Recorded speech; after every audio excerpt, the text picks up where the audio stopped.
हम कर रहे हैं वर्ल्ड हिस्ट्री का comprehensive course for UPSC civil services examination. And आज जो है हमारा फोर्थ लेक्चर है। एंड फोर्थ लेक्चर होने का मतलब है कि उससे पहले जो है वो तीन लेक्चर्स 1 2 3 करके हो चुके हैं। एंड वी होप कि वो सारे लेक्चर्स के जो नोट्स हैं वो आपके वेल प्रिपेयर्ड होंगे और वो सारे लेक्चर्स आपके वेल रिवाइज भी होंगे। Yes sir. तो आज जो है हम लोग वर्ल्ड हिस्ट्री के अंदर एक नए टॉपिक को जो है वो पढ़ने जा रहे हैं। एंड तरीका जो है हमारा यही होगा, हम पहले क्या करेंगे, ब्लैंक स्क्रीन के ऊपर जो है मैं सारा का सारा टॉपिक आपको समझाऊंगा, उसके बाद नोट्स के थ्रू जो है I will be showing you everything किस तरीके से है। इस टॉपिक को आपको क्या है पूरी तरीके से समझना है। तो अभी किसी तरह के कोई भी नोट्स आपको नहीं लिखने हैं। Just sit back, relax and enjoy this story.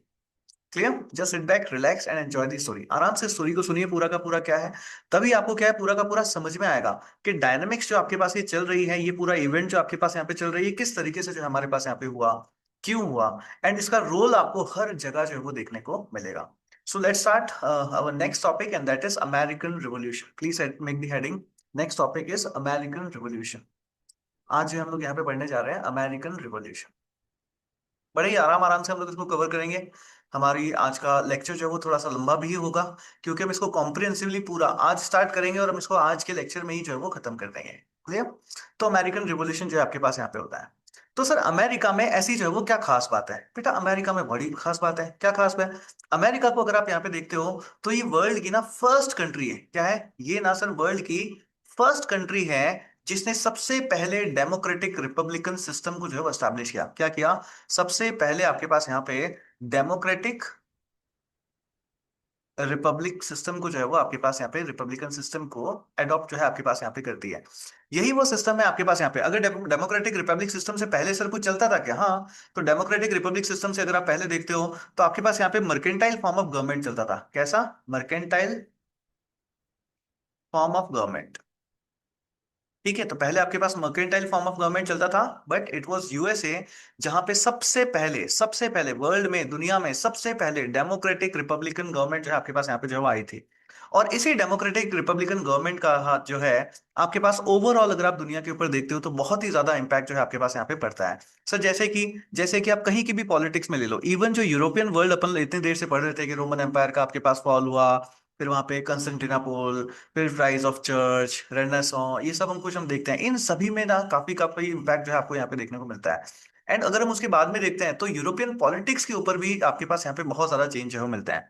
American revolution से जब एक बार सबसे पहले आपके पास यहाँ पे अमेरिकन रिवॉल्यूशन होता है, उससे बहुत सारी चीजें आपके पास यहाँ पे इंस्पायर्ड हुई।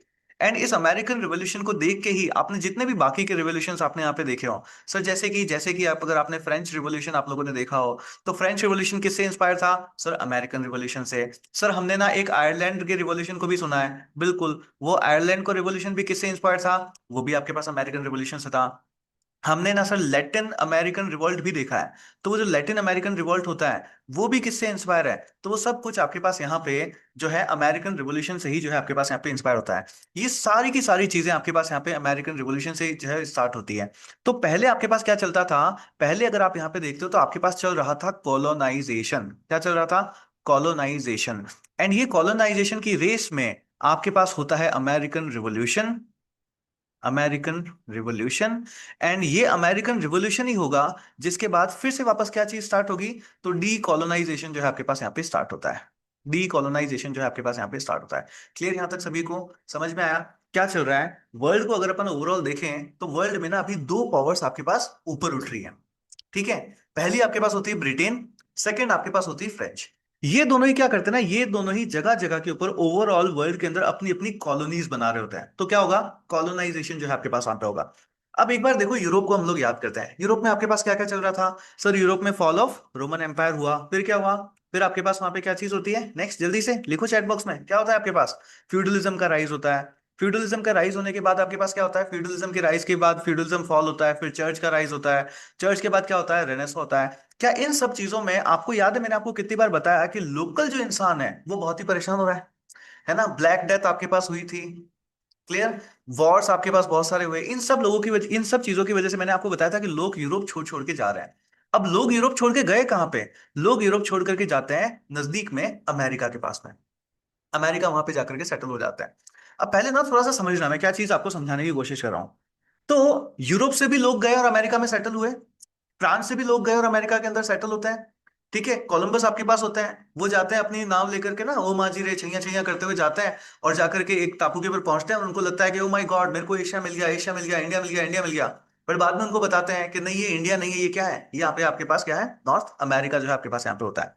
तो ये सारी चीजें होती है। अब जब धीरे धीरे लोग वहां पे जाकर के सेटल हो रहे हैं, क्लियर, यूरोप से लोग जाकर के अमेरिका के अंदर आपके पास सेटल हुए।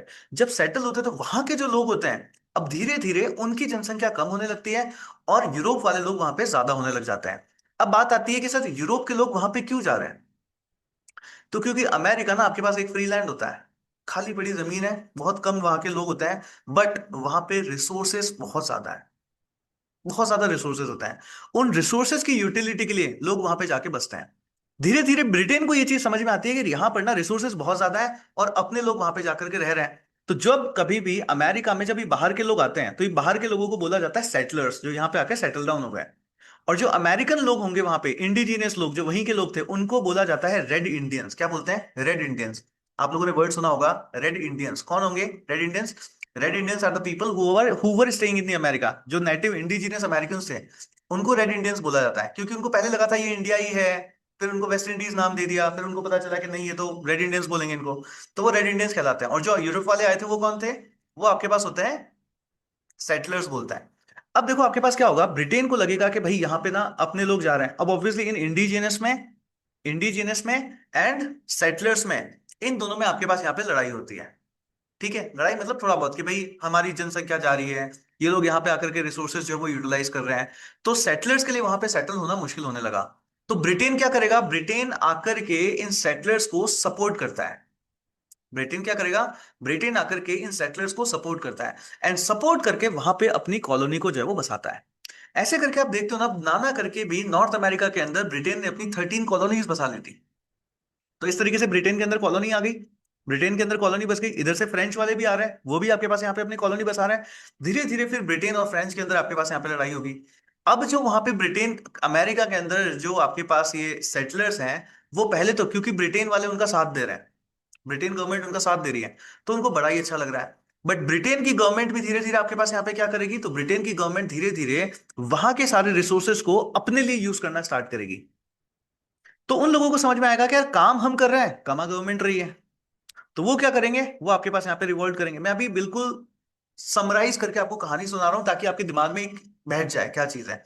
उसके बाद हम इसको प्रॉपरली नोट्स वाइज पॉइंट जो है वो सारा का सारा देखेंगे। क्लियर? तो ये चीज होती है। तो धीरे धीरे ये गवर्नमेंट, ये जो लोग आपके पास सेटलर्स हैं, यही आपके पास क्या है, ब्रिटेन की गवर्नमेंट के ही अगेंस्ट में हो जाएंगे। उधर से आपके पास फ्रेंच रिवॉल्यूशन भी हो रहा है। ठीक है, तो ब्रिटेन एंड फ्रेंच, इन दोनों में आपके पास यहाँ पे लड़ाइयाँ होगी। ये कॉलोनाइजेशन का आपके पास चलेगा।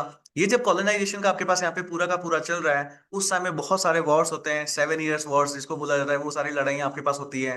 धीरे धीरे लोग जो है आपके पास यहाँ पे ब्रिटेन गवर्नमेंट की जो है वो अगेंस्ट में हो जाएंगे। फिर अमेरिकन जो थे, उन लोगों की आंखें खुलेगी, उनका रेनेसो होगा, उनका पुनर्जागरण होगा फिर से, कि यार ये तो आकर के हमको ही जो है वो लूट करके जा रहे हैं। एंड धीरे धीरे फिर आपके पास अमेरिकन रिवोल्यूशन की बात जो है आपके पास यहाँ पे रिवॉल्ट होगा, और अमेरिका जो है आपके पास फिर से अपनी इंडिपेंडेंस की तरफ जो है वो जाता है। तो ये समराइज करके मैंने बताया आपको। अब इसको हम लोग कंप्लीट वे में समझते हैं कि किस तरीके से ये सारी की सारी चीजें हुई। रेडी सब लोग? Yes, ready? Type yes in the chat box.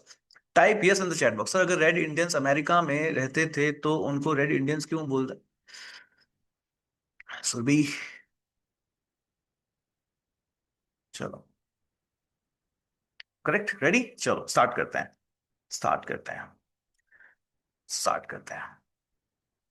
चलो सर, तो ना सर हुआ क्या, हुआ आपके पास यहाँ पे हमको कुछ चीजें समझनी है। सर पहली क्या चीज समझनी है, सबसे हम लोगों को पहले ये समझना है कि सर ये जो यूरोपियंस हैं, ये यूरोपियंस वाई, क्यों जो है ये आपके पास अमेरिका के अंदर जो है आपके पास यहाँ पे जाकर के माइग्रेट जो है वो हो रहा है।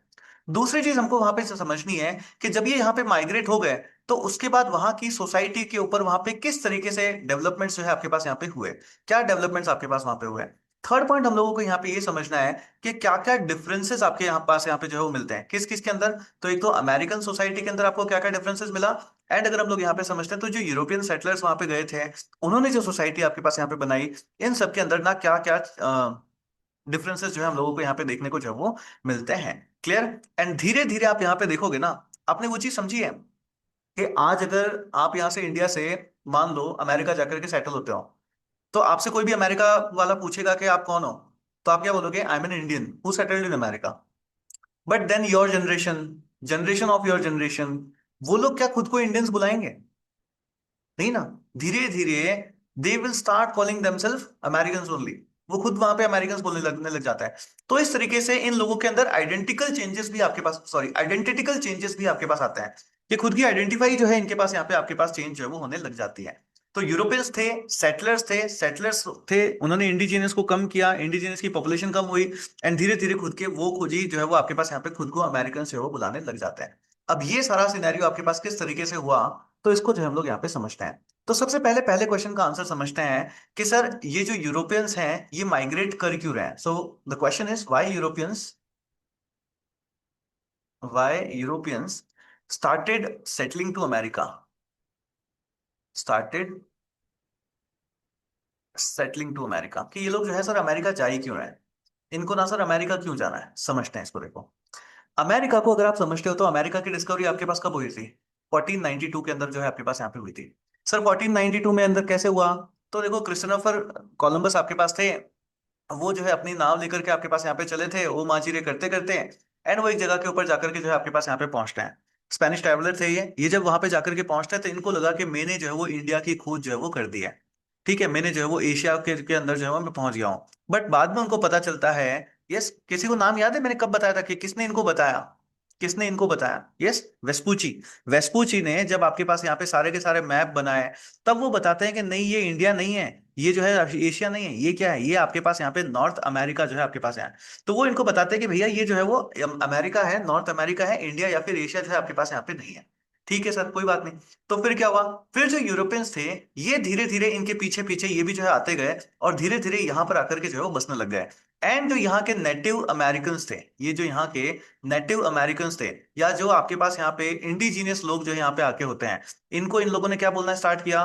इन लोगों को सर इन्होंने इंडियंस जो है वो कहना स्टार्ट कर दिया। इन लोगों को इन्होंने रेड इंडियंस है वो कहना स्टार्ट कर दिया। तो रेड इंडियन एंड सेटलर, सबसे पहले आपको ये चीज समझ में आनी चाहिए कि सर रेड इंडियन कौन होगा एंड सेटलर कौन होगा। Who is red Indian? Who is red Indian? The indigenous people who were staying in America, जो अमेरिका का ही था, वहीं रह रहा था, लोकल था, उसको बोलते हैं, उसको बोलते हैं, क्या बोलते हैं? Red Indians. Red Indians, native American को रेड इंडियंस बोले जा रहा है, या इंडिजिनियस पीपल ऑफ अमेरिका, उनको क्या बोलते हैं? रेड इंडियंस बोलते हैं। And who are the settlers? Who are the settlers? जो यूरोप से माइग्रेट करके आपके पास यहाँ पे अमेरिका में आकर के बसने लगे, जो यूरोप से माइग्रेट करके आपके पास यहाँ पे अमेरिका में आके बसने लगे, इनको हम लोग यहाँ पे जो है वो बोलते हैं। अब देखो क्या होगा। तो सर क्या होगा? कुछ नहीं बेटा, अरे just let me take a blank screen. तो धीरे धीरे आप यहाँ पे देखते हो ना, तो समय का चाहिए पहिया जो है वो फिरता है। हाँ सर। तो सर समय का पहिया फिरेगा तो क्या होगा? समय का पहिया फिरेगा तो धीरे धीरे आप यहाँ पे देखोगे तो यूरोपियंस का जो नंबर है ना, वो यहाँ पे इंक्रीज होने लग गया। एंड जो यहाँ के इंडिजिनियस लोग थे, ठीक है, ये जो यहाँ के लोकल्स थे, इन लोकल्स का नंबर जो है आपके पास यहाँ पे कम जो है वो होने लग जाता है। एंड ये जो यूरोपियंस थे, इनको सपोर्ट किसका मिल रहा है? तो इनको सपोर्ट मिलता है आपके पास ब्रिटेन की गवर्नमेंट का। तो ब्रिटेन गवर्नमेंट का इनको जो है आपके पास यहाँ पे सपोर्ट जो है वो मिलने लग जाता है। धीरे धीरे आप यहाँ पे देखते हो तो ब्रिटेन की गवर्नमेंट ने अपनी आर्मी यहाँ पे भेज दी। सर ब्रिटेन की गवर्नमेंट ने अपनी आर्मी क्यों भेजी? क्योंकि लोकल्स के बीच में और ये जो माइग्रेटेड यूरोपियंस के बीच में है, इनके बीच में हल्की फुल्की झड़प जो है आपके पास यहाँ पे स्टार्ट जब हो जाती है। ऑब्वियसली लोकल्स को जब समझ में आने लगा कि ये लोग यहाँ पे आ रहे हैं, ये लोग कंटिन्यूसली हमारे रिसोर्सेज के ऊपर बर्डन अप बन रहे हैं, हमारे रिसोर्सेज को यूज कर रहे हैं, तो फिर आपके पास यहाँ पे क्या होगा? तो फिर आपके पास यहाँ पर इनके बीच में लड़ाई तो जो है वो होनी थी। तो आर्मी यहाँ पे आती है, एंड इस आर्मी ने इन सेटलर्स को हेल्प किया, एंड धीरे धीरे इन्होंने एक्सपेल कर दिया। क्या कर दिया? They expelled the native people from there. इन्होंने नेटिव लोगों को यहां से आपके पास यहाँ पे खदेड़ ही दिया, सब लोगों को यहां से जो है वो हटा ही दिया। एंड इन यूरोपियंस को आपके पास यहाँ पे क्या किया? इन यूरोपियंस को यहाँ पे आपके पास सेटल करा दिया, और इनको फिर बोला जाता है सेटलर्स। इनको क्या बोला जाता है? इनको आपके पास यहाँ पे सेटलर्स जो है वो बोला जाता है। इस तरीके से जो लोकल्स थी, क्योंकि आर्मी आ गई थी, मार्केट चल रही थी, तो लोकल्स की पॉपुलेशन आपके पास कंटिन्यूअसली कैसी रही? डिक्लाइन फेज के अंदर आपके पास चली जाती है। लोकल्स की पॉपुलेशन कंटिन्यूअसली आपके पास यहाँ पे डिक्लाइन के फेज में जो है आपके पास यहाँ पे चली जाती है। क्लियर यहां तक सभी को? यहां तक गुड समझ आया सारा? यहां तक समझ आया सारा का सारा? सर यूरोपियंस थे, वहां से माइग्रेट किए, नॉर्थ अमेरिका के अंदर आकर के रहे, ठीक है, रिसोर्सेज अच्छे लगे, ब्रिटेन ने अपनी आर्मी भी भेजी, बोला लोकल लोगों को दबाओ, यहाँ से एक्सपेल कर दो, यहाँ से एक्सपेल कर दो। तो आर्मी की हेल्प से यूरोपियंस ने वहां से लोकल लोगों को हटा दिया, एंड खुद वहां पे जाकर के बस जाते हैं। क्लियर यहां तक? यस। चलिए कोई बात नहीं। आगे समझते हैं हम। आगे समझते हैं। तो अगर हम लोग यहाँ पे देखते हैं ना, तो देखो, हमने फॉल ऑफ रोमन एम्पायर देखा, हमने चर्च देखा, सब कुछ देखा। ये सब कुछ कब तक चल रहा था? तो ये सब कुछ चल रहा था आपके पास 16th सेंचुरी में। तो 16th सेंचुरी में हम लोगों ने देखा था कि सर यूरोप के अंदर ना बिल्कुल बहुत ही ज्यादा चीजें जो है आपके पास खराब हो चुकी थी। एंड इस वजह से 16th सेंचुरी के अंदर आपके पास पहले तो लोग धीरे धीरे सेटल करना स्टार्ट हुए थे, कम लोग आए थे, आर्मी आई, कॉलोनी बसाई, मगर इतना भी नहीं था। बट अगर आप देखते हो तो 16th सेंचुरी के टाइम में आपके पास एक मास सेटलमेंट जो है वो हो जाता है। क्या हो जाता है? क्योंकि ग्राउंड प्रिपेयर हो चुका था। तो फिर अब आपके पास क्या होता है? मास सेटलमेंट आपका हो जाता है। किसका सर? तो यूरोपियंस का। वो भी कहां पर? अमेरिका के अंदर। 16th सेंचुरी में आप यहाँ पे देखते हो तो यूरोपियंस का आपके पास यहाँ पे जो है वो मास सेटलमेंट आपके पास यहाँ पे हो जाता है। स्पेन वाले अगर आप यहाँ पे देखते हो तो मैक्सिको की तरफ आपके पास यहाँ पे चले गए। साउथ अमेरिका की तरफ आपके पास यहाँ पे चले जाते हैं। एंड वहां पर जाकर के इन्होंने अपनी बहुत सारी कॉलोनीज को जो है वो एस्टैब्लिश कर दिया। पोर्तुगीज को अगर आप यहाँ पे देखते हो तो पोर्तुगीज वाले कहाँ चले गए? पोर्तुगीज वाले आपके पास यहाँ पे ब्राजील वाले एरिया के अंदर आपके पास चले जाते हैं। एंड उन्होंने भी जो है आपके पास यहाँ पे बहुत सारी कॉलोनीज जो है वो आपके पास यहाँ पे बसा दी। एंड अगर हम लोग यहाँ पे इंग्लैंड वालों को देखते हैं या फिर हम लोग फ्रांस वालों को देखते हैं, तो ये लोग आपके पास यहाँ पे यूएसए वाला जो रीजन होता है या मॉडर्न डे कनाडा वाला जो आपके पास सिस्टम है, यहाँ पर आकर के इन्होंने अपनी बहुत सारी कॉलोनीज जो है वो आपके पास यहाँ पे बसा दी। समझ आया? स्पेन वाले कहाँ गए? प्लीज ध्यान रखना, स्पेन वाले आपके पास कहाँ पे गए? मैक्सिको एंड साउथ अमेरिका वाले रीजन में गए। प्लीज समझना, कौन कहाँ कहाँ पे जाकर के सेटल हुआ। एक तो स्पेन वाले सेटल हो रहे हैं, एक आपके पास पोर्तुगीज सेटल हो रहे हैं, एंड उसके बाद आपके पास इंग्लैंड एंड फ्रांस के लोग सेटल हो रहे हैं। स्पेन वाले लोग कहाँ गए? स्पेन वाले लोग आपके पास जाएंगे मैक्सिको एंड साउथ अमेरिका में। यहां पर जाकर के आपके पास सेटल हो जाता है। पोर्तुगीज लोग आपके पास ब्राजील वाले एरिया के अंदर सेटल हो जाते हैं। एंड इंग्लैंड एंड फ्रांस वाले लोग आपके पास कहाँ गए? तो वो यूएसए एंड कनाडा। ये जो आपको रीजन मिलता है यहाँ पर आकर के इन सब ने अपनी अपनी क्या की? अपनी अपनी कॉलोनीज को जो है वो बसा दिया, अपनी अपनी कॉलोनीज को जो है वो बसा दिया। अब देखो, स्पेन वाले आ गए, पोर्तुगीज आ गए, इंग्लैंड वाले आ गए। तो अभी तक जब तक ये सब कुछ सेटल हो रहा था तब तक तो रेड इंडियंस यानी नेटिव अमेरिकन और ये जो सेटलर्स थे इनके बीच में लड़ाइयां चल रही थी। बट जब एक बार आपने वहां के इंडिजिनियस लोगों को वहां पे हटा दिया, तो अब जो लड़ाई चलेगी, अब जो स्ट्रगल चलेगा, वो किस में चलेगा? वो इन सभी के बीच में चलता है। और इन सभी के बीच में देखते हो ना, तो आपके पास एक, आपको ऐसा लगेगा कि सर एक कंपटीशन ही बन चुका है कि कौन ज्यादा कॉलोनीज यहां पे बना रहा है। यस।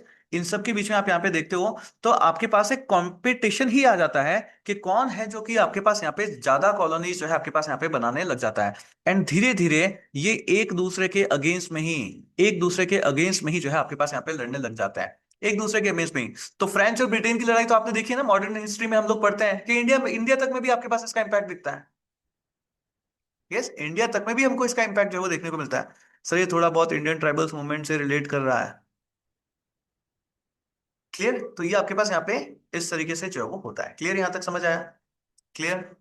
यस। तो ठीक है सर। तो धीरे धीरे वक्त का पहिया आपके पास फिर से आगे चलता है और टाइम आता है 1732 का। ठीक है सर। सर 1732 में क्या हुआ? 1732 तक के टाइम में आप आते हो तो ब्रिटेन इस रेस के अंदर बहुत ही ज्यादा आगे निकल जाता है। एंड ब्रिटेन अगर आप देखते हो तो जो कनाडा यूएसए वाला जो रीजन है, वहां पर अब तक 13 कॉलोनीज अपनी बसा चुका है। कितनी? टोटल इन में अगर अपन देखें तो 13 कॉलोनीज जो है आपके पास यहाँ पे बसा देता है। एंड ये सारी की सारी आपके पास कैसी होती है? तो जो ईस्टर्न ईस्टर्न हाँ हाँ ईस्टर्न रीजन जो आपके पास होता है नॉर्थ अमेरिका का, नॉर्थ अमेरिका के ईस्टर्न रीजन के अंदर यहाँ पे जो है आपके पास 13 कॉलोनीज जो है आपके पास यहाँ पे बना देता है। कहाँ पे? Eastern region of the north America. Eastern region of the north America. यहाँ पर आपके पास इन टोटल ब्रिटेन 1732 तक अपनी टोटल 13 कॉलोनीज जो है वो बसा लेता है। पल्लवी सोनी नोट्स लिख रहे हो? है ना? I can see it. आराम से बाद में, इस लेक्चर के बाद में लिख लेना। यस, रीवॉच करके। अभी स्टोरी पे ध्यान दो। सो पल्लवी क्या, इंग्लैंड ने क्या किया? इंग्लैंड ने नॉर्थ अमेरिका के ईस्टर्न कोस्ट के ऊपर आकर के अपनी टोटल थर्टीन है ना, टोटल 13 कॉलोनीज जो है आपके पास यहाँ पे बसा दी। अब देखो 13 कॉलोनीज आपके पास कौन कौन सी होती है। 13 कॉलोनीज को अगर आप यहाँ पे देखते हो तो ये सारा रीजन आपके पास ये दिख रहा है। एक सेकंड ना, मैं ये मेरा कैमरा इधर से हटा दूं। यस। ये जो सारा आपके पास यहाँ पे रीजन दिख रहा है, ये पूरा का पूरा, सर येलो पेन चला रहे हो आप इसमें? रेड। ये जो पूरा का पूरा आपको रीजन दिख रहा है, ये सारा का सारा कॉलोनी आपके पास यहाँ पे बन जाती है। किसकी? ब्रिटेन की। ये सारा का सारा आपके पास यहाँ पे ब्रिटेन की कॉलोनी जो है आपके पास यहाँ पे बन जाती है। क्लियर? ये पूरा रीजन आपके पास यहाँ पे ब्रिटेन की कॉलोनी का जो है वो बन जाता है, पूरा का पूरा रीजन आपके पास ब्रिटेन की 13 कॉलोनीज जो है वो बन जाती है। क्लियर यहां तक समझ आया? यूरोपियंस थे, सेटल हुए, तब वहां पे कौन थे? इंडिजिनियस लोग थे। तो इन लोगों के बीच में आपके पास क्या होगा? लड़ाई होगा। तो आर्मी आई ब्रिटेन से और उन्होंने क्या किया? इंडिजिनियस को खदेड़ दिया, वहां से एक्सपेल कर दिया। फिर क्या हुआ? फिर ब्रिटेन वाले आए, रहे, उन्होंने मास मतलब ग्राउंड प्रिपेयर कर दिया। जब ग्राउंड प्रिपेयर हो गया, यूरोप के अंदर, इंग्लैंड के अंदर बहुत ज्यादा चीजें खराब हुई, तो वहां से 16th सेंचुरी में मास, बिल्कुल मास सेटलमेंट, बहुत सारे लोग एक साथ आए और वहां पे सेटल हो गए। फिर हर जगह से, फ्रांस से भी लोग आएंगे आपके पास, स्पेन से भी आएंगे, पोर्तुगीज भी आएंगे, वो सब लोग आकर के सेटल हो रहे हैं। अब इंडिजिनस को तो आपने एक्सपेल एक्सपेल कर दिया था वहां से। अब तो जो लोग आ रहे हैं उन्हीं के बीच में लड़ाइयां होनी आपके पास स्टार्ट हुई। क्लियर? इन्हीं के बीच में आपके पास यहाँ पे लड़ाई होनी स्टार्ट होती है। एंड धीरे धीरे हम लोग देखते हैं कि इन सब में से ब्रिटेन ने टोटल कितनी कर ली? 13 कॉलोनीज आपके पास यहाँ पे स्टैब्लिश कर ली।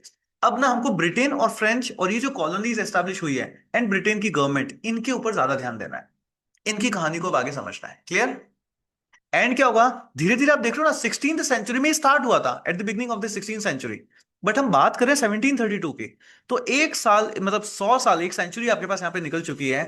सेंचुरी के अंदर आपके पास जनरेशंस की जनरेशंस आ चुकी है, जनरेशंस की भी जनरेशंस, क्योंकि उस टाइम में बहुत जल्दी शादी हो जाती थी, बहुत जल्दी बच्चे हो जाते थे, जनरेशन पे जनरेशन पे जनरेशन पे जनरेशन। तो धीरे धीरे वो लोग अपने आप को सेटलर नहीं मानते थे, वो अपने आप को वहीं का मानने लग गए कि हम यहीं के लोग हैं, हम यहाँ के इंडिजिनस लोग हैं। क्लियर? अब जब एक इंसान जो खुद को अमेरिकन मान रहा है और ब्रिटेन की गवर्नमेंट जब उसको बताएगी कि तुमको ऐसा करना है, क्या वो मानेगा? वो नहीं मानेगा ना। यहां से फिर आपके पास यहाँ पे इश्यूज है वो सुनने स्टार्ट होते हैं। समझते हैं कि आगे आपके पास किस तरीके से कहानी जो है वो चलती है। चलो सर, तो क्या हुआ सर? हुआ आपके पास कुछ भी नहीं। हम लोग पढ़ रहे थे कि 1732 का टाइम था। 1732 के तक के टाइम में नॉर्थ अमेरिका के ईस्टर्न कोस्ट के ऊपर, कौन से कोस्ट के ऊपर सर? ईस्टर्न कोस्ट के ऊपर ब्रिटेन ने इन टोटल आपके पास 13 कॉलोनीज जो है वो लगा ली थी। क्या करी थी? ब्रिटेन ने आपके पास यहाँ पे 13 कॉलोनीज जो है आपके पास इन टोटल आपके पास एस्टैब्लिश कर दी थी। एंड इन्हीं 13 कॉलोनीज को उस टाइम में आप देखते हो तो न्यू इंग्लैंड जो है वो कहा जाने लगा था। इन 13 कॉलोनीज को ही उस टाइम में आपके पास यहाँ पे न्यू इंग्लैंड जो है वो कहा जाने लगा। क्लियर? बट धीरे धीरे आप यहाँ पे देखोगे तो जब समय का पहिया फिर से आगे चलेगा, टाइम आता है आपके पास 1751 से लेकर के 81 तक का टाइम। यही जो कॉलोनीज होती है, जिस कॉलोनी को आपके पास इंग्लैंड ने ही बसाया है, ये कॉलोनीज खुद ही आपके पास रिवॉल्ट कर देती है। वो भी किसके अगेंस्ट में सर? वो भी अगेंस्ट में ब्रिटेन की गवर्नमेंट के। यस, वो कॉलोनीज जिसको ब्रिटेन ने खुद ने बसाया था, वो कॉलोनीज ही ब्रिटेन की गवर्नमेंट के अगेंस्ट में आपके पास यहाँ पे जो है वो क्या करती है? रिवॉल्ट जो है वो कर देती है। और ये जो रिवॉल्ट आपके पास यहाँ पे होता है, इसी रिवॉल्ट को हम लोग बोलते हैं अमेरिकन वॉर ऑफ इंडिपेंडेंस। इसी को हम लोग बोलते हैं American war of independence. Clear यहां तक? इसी को हम लोग बोलते हैं American war of independence. Clear? ये जो अमेरिकन वॉर ऑफ इंडिपेंडेंस है, इसको जब हम लोग पूरी तरीके से समझेंगे तब आपको समझ में आएगा कि ब्रिटेन जो है इस वॉर को हार जाता है। ब्रिटेन लॉस्ट, ब्रिटेन यहां पे हार जाता है। जब ब्रिटेन यहां पे हार जाता है तो यहां पर एक ट्रिटी की जाती है, और उस ट्रिटी का नाम होता है treaty of Paris. Treaty of Paris. And ये ट्रिटी ऑफ पेरिस के थ्रू ही रिकॉग्नाइज किया जाता है अमेरिका को as an sovereign country. Clear? इसी के थ्रू आपके पास यहाँ पे अमेरिका को सेट को माना जाता है as an sovereign country. Clear यहां तक समझ आया? देखो मैं छोटा छोटा करके आपको पूरी स्टोरी दिमाग में बैठा रहा हूं, फिर हम उसके एक एक करके हम उसके डेप्थ में जा रहे हैं। क्लियर? सबसे पहले क्या हुआ? अमेरिकन सॉरी इंग्लैंड से लोग आपके पास, ब्रिटेन से लोग आपके पास यहाँ पे अमेरिका के अंदर आके सेटल होना स्टार्ट हुए। कुछ लोग नॉर्थ अमेरिका के अंदर गए, कुछ लोग साउथ अमेरिका के अंदर गए, स्पेन वाले साउथ अमेरिका के अंदर गए। ठीक है, नॉर्थ अमेरिका, फ्रेंच इंग्लैंड वाले लोग आपके पास यहाँ पे कहाँ पे आए? नॉर्थ अमेरिका के अंदर आए। नॉर्थ अमेरिका के अंदर आकर के धीरे धीरे इंडिजिनस लोग थे, उनको रेड रेड इंडियंस कहा, जो खुद थे वो लोग कैसे सेटलर्स कहलाए। फिर इन दोनों के बीच में आपके पास लड़ाइयां होती है रिसोर्सेज के यूटिलाइजेशन को लेकर के। तो फिर क्या होता है आपके पास? ब्रिटेन की गवर्नमेंट इनको हेल्प करती है। एंड ब्रिटेन की गवर्नमेंट हेल्प करती है कि इंडिजिनस जो लोग थे वहां के, जो रेड इंडियंस थे, उनको तो एक्सपेल एक्सपेल कर दो और अपनी कॉलोनी को बैठा दो। जब अपनी कॉलोनी पूरी की पूरी वहां पे बन जाती है, तो उसके बाद ब्रिटेन की गवर्नमेंट में वहां पे इंग्लैंड में बहुत बड़ा प्रॉब्लम होना स्टार्ट हुआ था, है ना? ये चर्च वगैरह जो कुछ भी हमने लास्ट 3 लेक्चर्स में देखा है, उन सब की वजह से एकदम से आपके पास क्या होगा? मास सेटलमेंट होता है। एंड वो मास सेटलमेंट के बाद में ब्रिटेन की गवर्नमेंट वहां पे आपके पास क्या करना? रूल करना स्टार्ट करती है। जब ब्रिटेन की गवर्नमेंट यहाँ पे रूल करना स्टार्ट होती है, कॉलोनीज में आप देखते हो तो जनरेशन पे जनरेशन आई जा रही है, तो जनरेशन ने, पहले तो वो खुद को सेटलर मानते थे, बट अब क्या हुआ, आइडेंटिटी चेंज हो गई। वो अब खुद को वहीं के, खुद को अमेरिकन मानने लग गए। जब वो अमेरिकन मानने लगेंगे, उनको समझ में आएगा कि ब्रिटेन की गवर्नमेंट हमको एक्सप्लॉइट कर रही है। ठीक है, तो वो क्या करेंगे, धीरे धीरे अब रिवॉल्ट करेंगे, किसके अगेंस्ट में, ब्रिटेन के गवर्नमेंट के अगेंस्ट में। और इसी को बोला जाता है अमेरिकन वॉर ऑफ इंडिपेंडेंस। ये तो हुई कहानी। अब हम इसके अंदर हर हर बार अपन क्या करें, एक एक लेयर अंदर घुस रहे हैं, एक एक लेयर अंदर डेप्थ के अंदर जो है वो जा रहा है। यहां तक क्लियर। जब ये अमेरिकन वॉर ऑफ इंडिपेंडेंस होगा, तो एट लास्ट में जाके, बहुत लंबा है अभी तक, बहुत कुछ होना बाकी है अभी, इस पूरे में डेप्थ में घुसेंगे, बहुत कुछ होगा। जस्ट लास्ट समझो, जब अमेरिकन वॉर ऑफ इंडिपेंडेंस, ये जो अमेरिकन रिवॉल्यूशन खत्म होगा, लास्ट में ब्रिटेन आपके पास हार जाता है। उस टाइम में एक ट्रिटी होती है जिसका नाम है treaty of Paris. Please write in the chat box, कौन सी treaty, treaty of Paris. Yes, treaty of Paris, treaty of Paris. Yes, treaty of Paris. And उस ट्रिटी ऑफ पेरिस के थ्रू रिकॉग्नाइज किया जाता है अमेरिका को as an independent state. Clear, उस treaty of Paris के थ्रू रिकॉग्नाइज किया जाता है अमेरिका को as an independent state. Clear यहां तक, डन। यस, चलो अब आगे देखते हैं। अब ना सबसे बड़ा क्वेश्चन ये आता है यहाँ पे कि सर, जिन लोगों को बसाया उन्होंने, ब्रिटेन की गवर्नमेंट ने, ये लोग क्यों है, क्यों जो है वो ब्रिटेन की गवर्नमेंट के अगेंस्ट ही जो है आपके पास यहाँ पे रिवॉल्ट करते हैं। अब हमको ये पूरी कहानी समझनी है। क्लियर, अब ये पूरी कहानी जो है वो समझनी है। चलो सर, गुड वन। सो समझते हैं कि ऐसा क्या हुआ कि आपके पास यहाँ पे ब्रिटेन की गवर्नमेंट के अगेंस्ट में उन्हीं के बसाए हुए लोग जो वो हो जाते हैं। बट इसको समझने से पहले ना हमको समझना पड़ेगा 17th सेंचुरी के अमेरिका का पॉलिटिकल सेटअप, या उस टाइम में अमेरिका के अंदर क्या क्या चीजें चल रही थी, उसको हमें समझना पड़ेगा। फिर वो ब्रिटेन की गवर्नमेंट क्या उनके ऊपर जो है अपने लेजिस्लेशंस ला रहे थे, क्या रूल्स ला रहे थे, मतलब वो हमको पूरा सिनेरियो समझ में आना पड़ेगा। जब हमें ये जो 16th सेंचुरी की स्टार्टिंग में जब से सेटलमेंट हुआ, वहां से लेकर के 1732 तक जब अपन पूरा टाइमलाइन को एक बार देखेंगे, तब हमें समझ में आएगा कि ये लोग रिवॉल्ट जो वो क्यों करते हैं। तो रेडी इसके लिए, ready, yes, type ready in the chat box. Type type type type जल्दी, type ready in the chat box, if you are ready type ready in the chat box. सब लोग ready, good one. Tarang, Bhoomi, Sneha, Anamika, Sandhya, Rahul, Kamadoli, Shubhangi, good one good one good one, and many more. तो अब इसको समझते हैं। तो हमको ना 17th सेंचुरी अमेरिका के पॉलिटिकल एंड सोशल सेटअप को समझना है। किसको समझना है, 17th सेंचुरी के अंदर अमेरिका के पॉलिटिकल एंड सोशल सेटअप को समझना है। क्योंकि जब अपन इस सेटअप को समझेंगे तभी हमें समझ में आएगा कि क्या प्रॉब्लम्स जो है आपके पास यहाँ पे हुई, किस तरीके से चल रही थी। तो सबसे पहले हम लोग यहाँ पे पॉलिटिकल को सेटअप को समझते हैं। पॉलिटिकल सेटअप, अब देखो, ब्रिटेन ने क्या किया था जब अपनी कॉलोनाइज किया, तो उन्होंने अपनी हर कॉलोनी के अंदर, ब्रिटेन ने अपनी हर कॉलोनी के अंदर, एक तो वो खुद के लेजिस्लेचर्स को रखते थे, लेजिस्लेटिव होता था आपके पास, और एक आपके पास यहाँ पे एग्जीक्यूटिव हुआ करता था। यस, इंडिया के अंदर भी आप देखते हो ना, तो लॉज वगैरह लेकर के आए थे, वो चार्टर एक्ट वगैरह लेके आए थे, जिसके थ्रू उन्होंने लेजिस्लेटिव, एग्जीक्यूटिव, ये सारी चीजें आपके पास यहाँ पे जो है वो करी थी। अब ये जो लेजिस्लेटिव और एग्जीक्यूटिव होते थे ना, इन्होंने तो इनको लिए क्या किया, ये आपके पास होते थे डायरेक्ट इलेक्शन के थ्रू। एंड होगा भी कौन, क्या सर ब्रिटेन का इंसान होगा, नहीं, वो वहां का लोकल होता था। लोकल मतलब सर लोकल, मगर अगर आप एक्चुअल में समझो तो है तो ब्रिटेन का ही ना, पहले यहाँ पे आकर के रह गया, तो वो यहाँ पे आपके पास यहाँ पे जो है वो होता था। एंड इन सब के ऊपर भी आपके पास एक टॉप पोजीशन हुआ करती थी।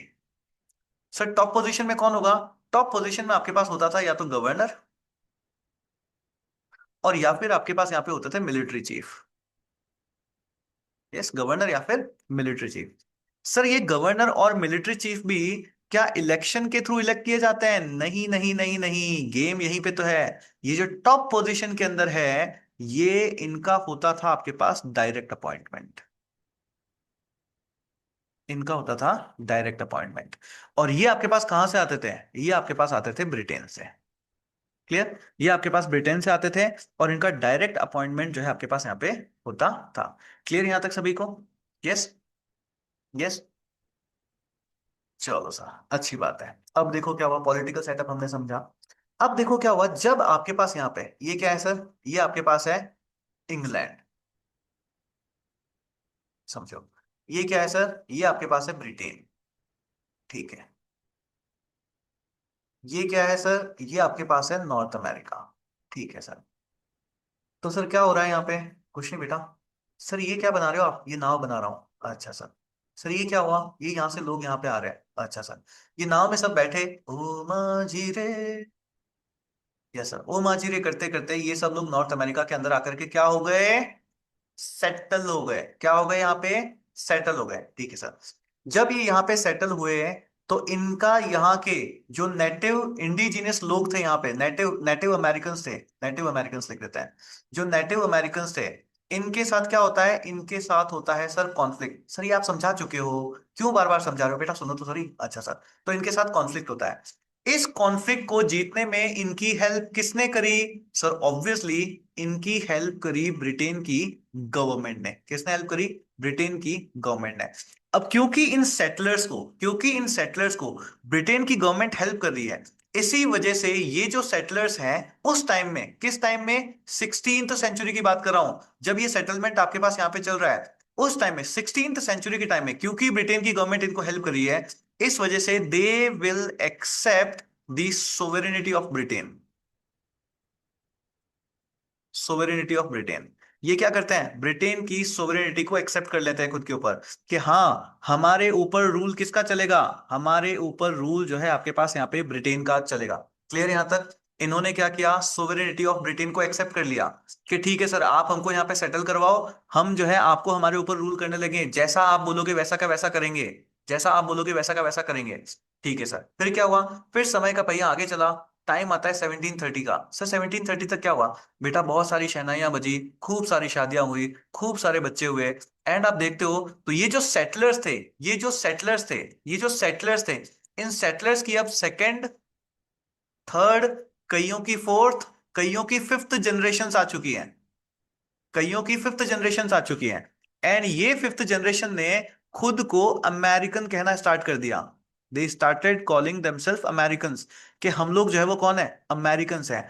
अब इस टाइम में इन लोगों ने सोवेरेनिटी ऑफ ब्रिटेन को एक्सेप्ट करने से मना कर दिया। इन्होंने सोवेरेनिटी ऑफ ब्रिटेन को मानने से एक्सेप्ट कर दिया। क्लियर यहां तक? यस। इन्होंने सोवेरेनिटी ऑफ ब्रिटेन को मानने से मना कर दिया। क्लियर? तो सर प्रॉब्लम कहां पर है? जब बाप दादा सब लोग अगर सोवेरेनिटी ऑफ ब्रिटेन एक्सेप्ट कर रहे हैं, तो ये लोग एक्सेप्ट क्यों नहीं कर रहे हैं? अब ये क्यों एक्सेप्ट नहीं कर रहे हैं, इसको समझने के लिए हमको यहाँ की सोसाइटी, यहाँ के कल्चर को समझना पड़ेगा। क्लियर? यहां तक क्लियर है सभी को? यस, यहां तक क्लियर है। चलो अब आगे समझते हैं। यस। चलो अब इससे आगे समझते हैं। सो इन्होंने इसको, इस सोवेरेनिटी को एक्सेप्ट करना क्यों बंद किया, इसके लिए हम लोग यहाँ पे समझते हैं सोसाइटी ऑफ अमेरिका। तो 1730 के टाइम की सोसाइटी को समझते हैं हम। अब देखो अमेरिकन को अगर आप समझो ना, अमेरिकन ने ना हमेशा से एक ही चीज में बिलीव किया है। सर किस चीज में? किस चीज में? कैरम रमवानू, जूस पीवानू, मजानी लाइफ। है ना? अमेरिकन ने हमेशा से, आज भी अमेरिकन को आप देखते हो ना, वो इसी चीज में बिलीव करते हैं, कैरम रमवानू, जूस पीवानू, मजानी लाइफ। उनको कोई दिक्कत नहीं है रिलीजन क्या चल रहा है। आपने कभी सुना है वहां पे रिलीजियस की कोई लेकर के कोई लड़ाई होती है? कुछ नहीं होती। उनको पहले ये चर्च जैसा वगैरह, वहां वहां पे जो है आपके पास ऐसा कुछ भी नहीं था। लोग ना अमेरिका में यूरोप से लोग क्यों आए थे? क्योंकि यूरोप में वो धर्म से बड़े परेशान थे। धर्म से बड़े परेशान थे। जब वो वहां से धर्म से बड़े परेशान होकर के यहाँ पे आए, प्लस एक तो, प्लस वहां पे जो स्टेट थी, जो गवर्नमेंट थी, वो कैसी थी? चर्च के कंट्रोल में थी। यस, हैवी टैक्सेशन था। यहां पर आकर के देखा तो अमेरिकन हमेशा से लिबरल रहे। कैसे रहे? लिबरल। है ना? फ्री ट्रेड पॉलिसी चलती थी यहाँ पे आपके पास, बिल्कुल ओपन मार्केट, जो मर्जी है, मार्केट के कंट्रोल में सब कुछ चलता रहा। तो जब लोग यहाँ पे आए ना, उनको बड़ा मजा आया कि यार यहाँ पे हम कितना ज्यादा प्रॉफिट बना सकते हैं। यहाँ पे कोई टैक्सेशन जैसा ऐसी कोई कोई प्रॉब्लम नहीं है, फ्री मार्केट पॉलिसी है आपके पास यहाँ पे। प्लस सबसे बड़ी, रिलीजन को लेकर के किसी तरह की कोई प्रॉब्लम नहीं है आपके पास यहाँ पे। तो लोग ना यहाँ पे आके बड़ी पीसफुल लाइफ जो है वो जीने लगे। क्लियर? लोग यहाँ पे आकर के पीसफुल लाइफ जो है वो जीने लगे। बट पीसफुल लाइफ किसके अंडर जीने लगे? Under the sovereignty of Britain. Yes. अब धीरे धीरे ब्रिटेन क्या करेगा? इनको एक्सप्लॉइट करना स्टार्ट करेगा, और यहाँ पे जनरेशन आ रही है। यहाँ पे जनरेशन आ रही है। तो वो क्या करेंगे? वो इस एक्सप्लॉइटेशन के अगेंस्ट में जाएंगे। तो समझते हैं इसको इन डेप्थ में कि किस तरीके से ये सारी चीजें आपके पास हो रही है। चलो सर। तो सर हमको पूरा इन डेप्थ में समझाओ, गुड वन। तो 1730 में सोसाइटी ऑफ अमेरिका को समझते हैं कि उस टाइम में अमेरिका की सोसाइटी जो है आपके पास यहाँ पे किस तरीके से थी। सर आपकी ना स्पेलिंग ही मिस्टेक हो रही है। अरे गाइस, हाँ। सो लेट अस अंडरस्टैंड कि 1730 के टाइम में सोसाइटी ऑफ अमेरिका आपके पास किस तरीके से थी। अमेरिकन सोसाइटी जो है आपके पास यहाँ पे किस तरीके से जो है चलती है। सिंपल वर्ड ध्यान रखना है, अमेरिका की सोसाइटी है सर, कैरम रमवानू, जूस पीवानू, मज्जानी लाइफ, लिबरल। यस, कैसी है, लिबरल है। इनको सिर्फ और सिर्फ धंधे में ग्रोथ चाहिए, मतलब ये होती है प्रोग्रेसिव, है ना। कैसी होती है, प्रोग्रेसिव, लिबरल है, प्रोग्रेसिव है। एंड सबसे बड़ी बात, it is free from religion. Free from religion. Religion जैसा कोई टंटा ही नहीं है, रिलीजन जैसी आपके पास यहाँ पे कोई प्रॉब्लम जो है नहीं। ठीक है सर, फिर क्या हुआ। फिर अगर आप यहाँ पे देखते हो, यूरोप के अंदर अगर आप देखते हो ना, यूरोप में, तो यूरोप में जो मेजर इश्यू था, यूरोप में जो मेजर इश्यू था वो क्या था, वो था sir religious prosecution. Religious prosecution. इसी से तो सता करके लोग आपके पास यहाँ पे आकर के रहे थे। रिलीजियस प्रोसिक्यूशन से ही तो लोग आपके पास यहाँ पे सता करके रहे थे। और ऐसी कोई भी चीज अमेरिका में थी नहीं। ऐसी कोई भी चीज अमेरिका के अंदर यहाँ पे देखते हो तो यहाँ पे आपको कुछ मिला ही नहीं। तो जो लोग थे इनको कैसी मिली, इनको यहाँ पर मिली सर बहुत ही ज्यादा पीसफुल लाइफ। इनको यहाँ पर आपके पास मिल गई बहुत ही ज्यादा पीसफुल लाइफ। क्लियर। अब जब पीसफुल लाइफ होती है, मैंने आपको बताया था ना, जब मैंने अभी लास्ट लेक्चर में मैंने आपको एक बात बताई थी कि if you are being able to think about creativity, if you are being able to think about art, that means आप कहाँ हो, दैट मीन्स आप बड़ी सही डायरेक्शन में जा रहे हो, है ना। आपके दिमाग में कोई मैस नहीं है, ये रिलेशन, ठीक है, पॉलिटिक्स, इस तरीके की आपके दिमाग में कोई भी मैस नहीं है। करेक्ट। करेक्ट। समझे ना, लास्ट क्लास में हमने डिस्कस किया था इसको। तो यही चीज इस टाइम में आपका एक मॉरल डेवलपमेंट आपके पास यहाँ पे होता है। जब अमेरिका के अंदर लिबरल सोसाइटी थी आपके पास, पूरी की पूरी फ्री ट्रेड था आपके पास, इस तरीके से ना कि फ्री मार्केट इकोनॉमी आपके पास यहाँ पे थी। प्लस आप देखते हो रिलीजन को लेकर कोई भी प्रॉब्लम नहीं है, तो वहां पे आर्ट का डेवलपमेंट होता है, कल्चर का डेवलपमेंट होता है। धीरे धीरे धीरे नई नई यूनिवर्सिटीज आपके पास जो है वो ओपन होने स्टार्ट होती है। क्लियर। तो बहुत सारी यूनिवर्सिटीज खुलती है। अब ऑब्वियसली यूनिवर्सिटी है तो क्या होगा, एजुकेशन होगी। एजुकेशन होगी तो क्या होगा, लोग और ज्यादा ओपन होंगे। यस। लोग आपके पास यहाँ पे और ज्यादा ओपन जो है वो होने लगते हैं। तो आप अमेरिका के अंदर देखते हो तो बहुत सारी यूनिवर्सिटीज आपके पास यहाँ पे ओपन होती है। लोग वहाँ पे एजुकेशन मतलब लिटरेट आपके पास यहाँ पे होने लगे। एंड आप देखते हो तो बहुत सारे नए नए आइडियाज आपके पास यहाँ पे पॉपुलराइज होने लगे। सर ये नए नए आइडियाज के पॉपुलराइज होने से आपका क्या मतलब है, कैसे आइडियाज, किसकी बात कर रहे हो। आपने ये वर्ड सुना है, रिपब्लिक। अच्छा सर, ये रिपब्लिक वर्ड पहली बार कहाँ पे सुना, सर कहाँ सुना, अमेरिका के अंदर सुना। अच्छा सर, आपने वर्ड सुना है इलेक्शन, हाँ सर सुना है ना। पहली बार पता है कहाँ सुनाई दिया था, अमेरिका के अंदर। क्या बात कर रहे हो सर। आपने वर्ड सुना है ह्यूमन राइट्स, सर क्या बात कर रहे हो, हाँ ये ह्यूमन राइट्स भी पहली बार कहाँ पे सुनाई दिया था, अमेरिका के अंदर सुनाई दिया था। आपने सुना है फ्री स्पीच के बारे में, सर क्या बात कर रहे हो, ये भी वहीं पे सुनाई दिया था, हाँ ये भी सबसे पहले आपको अमेरिका के अंदर ही जो है आपके पास यहाँ पे सुनाई जो है वो देने लगे थे।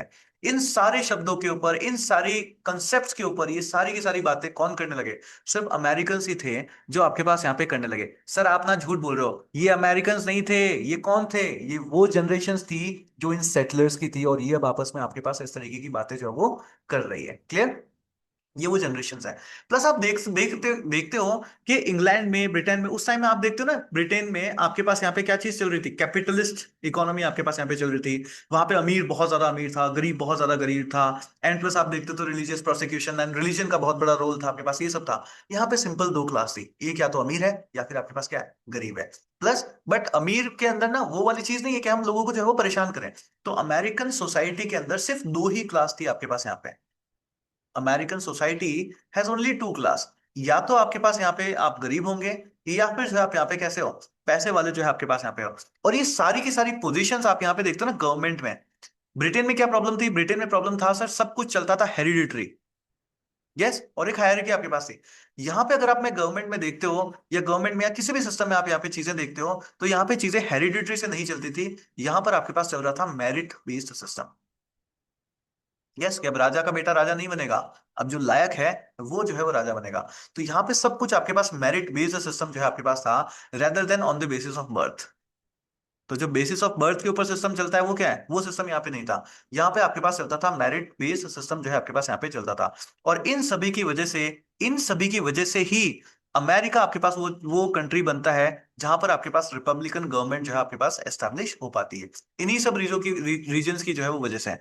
क्यों? क्योंकि वो सोसाइटी आपके पास लिबरल थी, लोग वहां के लिबरल थे, लोग फ्री स्पीच को प्रमोट कर रहे थे, लोगों को चाहिए थी पीसफुल लाइफ, क्योंकि लोग ना रिलीजन से बड़ा परेशान होकर के आए थे। तो उनको बड़ी पीसफुल लाइफ चाहिए थी, उनको चाहिए था कि रिलीजन रिलीजन सब जो है हमको नहीं चाहिए, ये फ्यूडलिज्म जैसा सिस्टम हमको नहीं चाहिए। हमको चाहिए कि भाई हमको हमारा काम करने दो, मेरी मेहनत का पैसा मुझे मिले, और मैं क्या करूं, ग्रो करूं। यस, ऐसा नहीं कि मैं जो है कमा रहा हूं और मेरा पैसा गवर्नमेंट लेकर के जा रही है, या कोई और जो है ले रहा है एंड वो अमीर बन रहा है और मैं जो है गरीब का गरीब रह गया। तो ये उनको नहीं चाहिए था। इसी वजह से अमेरिका के अंदर आपके पास सबसे पहले रिपब्लिकन फॉर्म ऑफ गवर्नमेंट जो है वो एस्टैब्लिश होती है। क्लियर? यहां तक समझे? सोसाइटी आपके पास ऐसी चल रही है। अब जब इस सोसाइटी को आकर के कोई परेशान करेगा कि नहीं मैं तो तुमसे टैक्स लूंगा, तो क्या वो सोसाइटी सहन करेगी? यस, नहीं करेगी ना। तब क्या होगा? रिवॉल्ट होगा। तब क्या होगा आपके पास? तब जो है हमारे पास यहाँ पे रिवॉल्ट जो है वो होता है। सो हमने पॉलिटिकल सेटअप को समझा, उसके बाद हम लोगों ने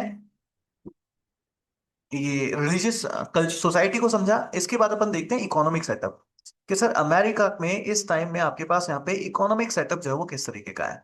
अगर मैं यहाँ के इकोनॉमिक सेटअप की बात करूं तो अमेरिका के अंदर आपके पास चलता है फ्री मार्केट।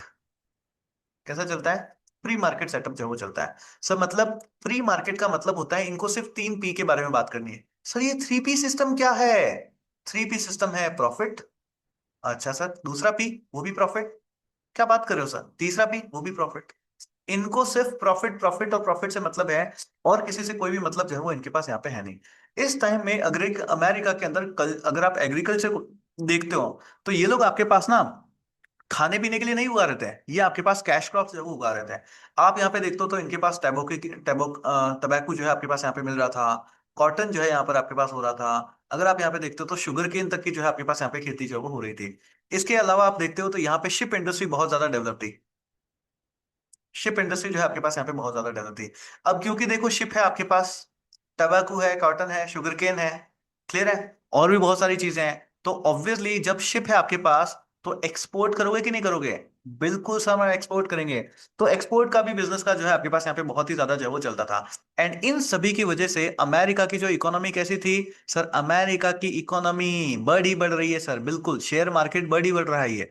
तो अमेरिका की इकोनॉमी जो है आपके पास यहाँ पे बहुत ही ज्यादा जो है वो बढ़ रही थी। और इस सब को दूर बैठा एक आदमी देख रहा था। सर कौन है सर ये दूर बैठा आदमी भी देख रहा है जो?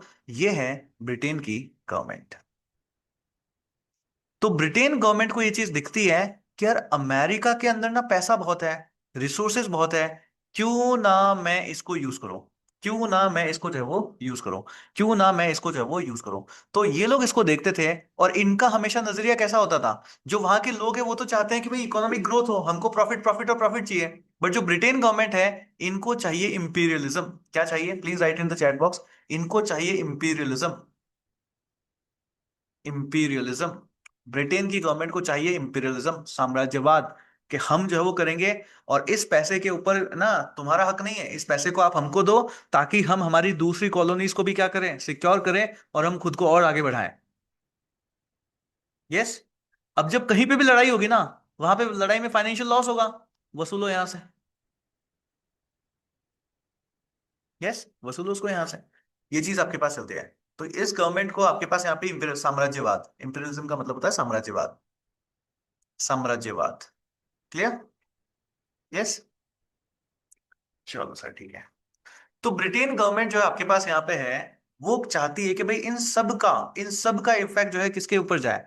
बोले अमेरिका के अंदर कितने ही इकोनॉमिक ग्रोथ हो, अमेरिका के अंदर कितने ही इकोनॉमिक ग्रोथ हो, अमेरिका के अंदर पैसा कितना ही ग्रो कर जाए, बट इस पूरे का जो बेनिफिट है, इस पूरे का जो बेनिफिट है, वो किसको मिलना चाहिए? वो मिलना चाहिए ब्रिटेन गवर्नमेंट को। इस पूरे का बेनिफिट जो है हमारे पास किसको मिलना चाहिए? ब्रिटेन गवर्नमेंट को मिलना चाहिए। एंड पूरे सिस्टम में प्रॉब्लम की शुरुआत यहां से होगी, वरना अभी तक सब कुछ सही चल रहा था। जब ब्रिटेन गवर्नमेंट ने आपके पास ये चीजें करी, तब आपके पास प्रॉब्लम की शुरुआत जो है वो होती है। अब बात आती है कि सब ब्रिटेन गवर्नमेंट ने क्या किया। समझ रहे हो ना, ब्रिटेन की गवर्नमेंट ने क्या किया। तो ब्रिटेन की गवर्नमेंट ना बहुत सारे एक्ट पास करती है। अब देखो कैसे कैसे एक्ट पास करेगी। अब वो एक्ट ऑब्वियसली उनके नाम हमको याद रखना है, क्योंकि हम लोग हमारे मेंस के आंसर राइटिंग के अंदर जो है वो लिखेंगे। अब जैसे क्या बोलेंगे कि ठीक है तुम लोग क्या करते हो भैया, एक्सपोर्ट करते हो ना बहुत ज्यादा, बिल्कुल सर ठीक है एक्सपोर्ट करते हैं, ठीक है एक काम करना, कल से तुम खूब सारा एक्सपोर्ट करो, बट एक्सपोर्ट करने के लिए जो शिप चाहिए वो मेरी होगी। यस। तो सर इससे आपको क्या फायदा है बेटा, जो किराया होगा वो कौन लेगा, मैं लूंगा ना। बैठे बैठे बिजनेस मिल गया। यस। शिप्स जो है वो सारी की सारी मेरे को मिलेगी। दूसरी चीज, जो भी मान लो तुम चाय की खेती करते हो, तुम कॉटन बेचते हो, अब तुमको दुनिया को एक्सपोर्ट नहीं करना है, तुम सिर्फ हमको दो, सारा का सारा एक्सपोर्ट हमको दो, हम तुमको पैसा देगा। तो बोले सर कर देते हैं, इससे क्या दिक्कत है बेटा, दिक्कत बहुत है, दिक्कत बहुत है। जब मैं ही तुमसे माल दे रहा हूं तो पहली बात तो मैं तुमसे अपने पैसे में माल लूंगा कि नहीं, मैं तो इतना ही पैसा दूंगा। दूसरी चीज, फिर उस पूरे सामान को बाहर की जगहों के ऊपर मैं एक्सपोर्ट करूंगा, तो ओवरऑल प्रॉफिट तो किसने रख लिया, ब्रिटेन गवर्नमेंट ने रख लिया। अब मान लो कोई जो है वो कॉलोनी मानने से इनकार कर देती है कि नहीं सर हम तो नहीं मानते, हम तो हमारी शिप में लेके जाएंगे, मेरे पास शिप है, मैं आपकी शिप पे क्यों लूं। तो बोला ठीक है, बट पहली बार तुम्हारी शिप हमेशा पहले ब्रिटेन आएगी फिर आगे जाएगी।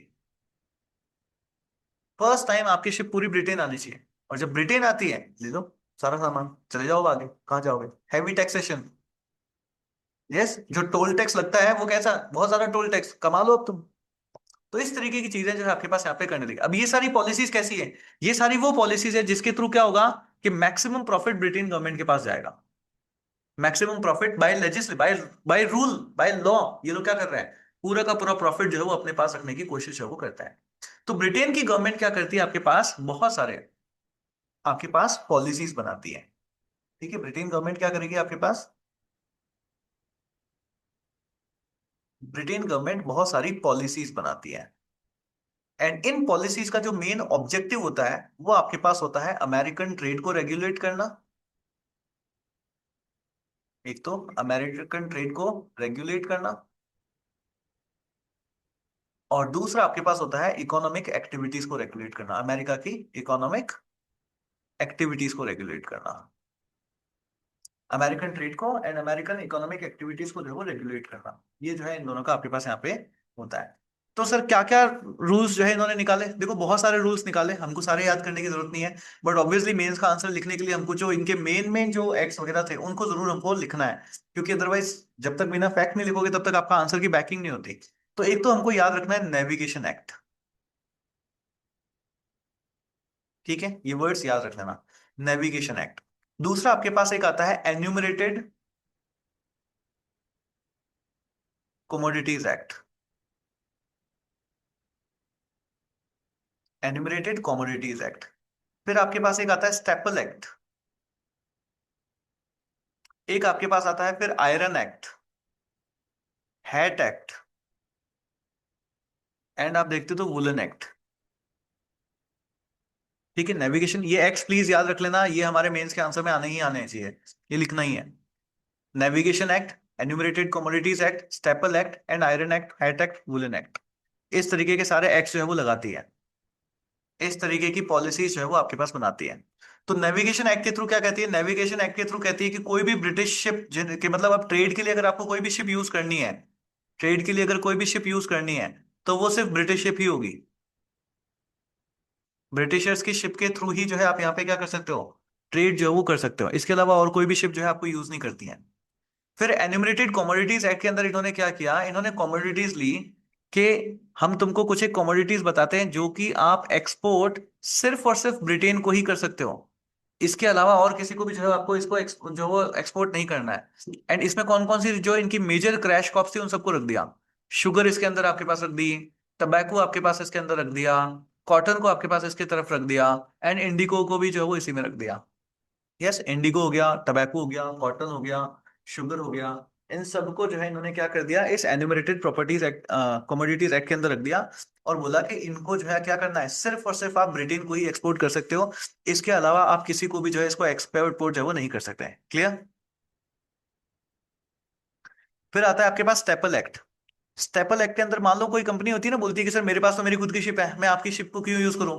तो बोलता है ठीक है, तुम अगर खुद की शिप यूज करते हो तो तुमको सबसे पहले ब्रिटेन आना पड़ेगा, ब्रिटेन से ही आगे जाओगे, ताकि हम चेक कर लेंगे कहीं तुम ऐसा कोई सामान तो नहीं लेके जा रहे। यस, सामान हुआ तो सारा सामान जब्त हो जाएगा, एंड अदरवाइज तुम्हारे ऊपर हम इतना टोल टैक्स लगाएंगे कि कमा लो तुम। बहुत सारा टोल टैक्स है आपके पास यहाँ पे लगेगा। उसके बाद आयरन एक्ट आता है, हैट एक्ट आता है, वुलन एक्ट आता है, इन सब के थ्रू बोल दिया कि ये सब कुछ एक्सपोर्ट आप सिर्फ और सिर्फ ब्रिटेन को ही करोगे, export to Britain only, export to Britain only. अब आप कोई ये मत कहना कि सर ये तो एनिमरेटेड कमोडिटीज में ही रख देते, भाई टाइमलाइन के ऊपर आता है ना। पहले एक एक्ट निकाला जिसके थ्रू इन सब चारों को लिए बोल दिया, फिर बाद में एक और एक्ट निकाला, बोला आयरन को भी अब तुम हमको ही दोगे, फिर एक और एक्ट निकाला, बोला कॉटन को भी तुम हमको ही दोगे, इस तरीके से। क्लियर? यस, कि ये सारी की सारी चीजें जो है आपके पास यहाँ पे सिर्फ ब्रिटेन के पास ही जा रहा है। अब इन सब चीजों से दिखता है ना कि सर इन चीजों चीजों से दिख रहा है कि ब्रिटेन की गवर्नमेंट सब यही चाह रही है कि अमेरिकन मार्केट से जितना भी पैसा बन रहा है वो सारा पैसा आएगा हमारे पास। यस, उस पैसे से हम हमारे यहाँ पे रहने वाले लोगों का भला करेंगे, ना कि उन लोगों का जो वहां पे रह रहे हैं। करेक्ट? यस, यानी इंग्लैंड की गवर्नमेंट, ब्रिटेन गवर्नमेंट खुद के लोगों का या खुद का ही भला करना चाह रही थी, उस पूरे पैसे को लेकर के खुद के पास।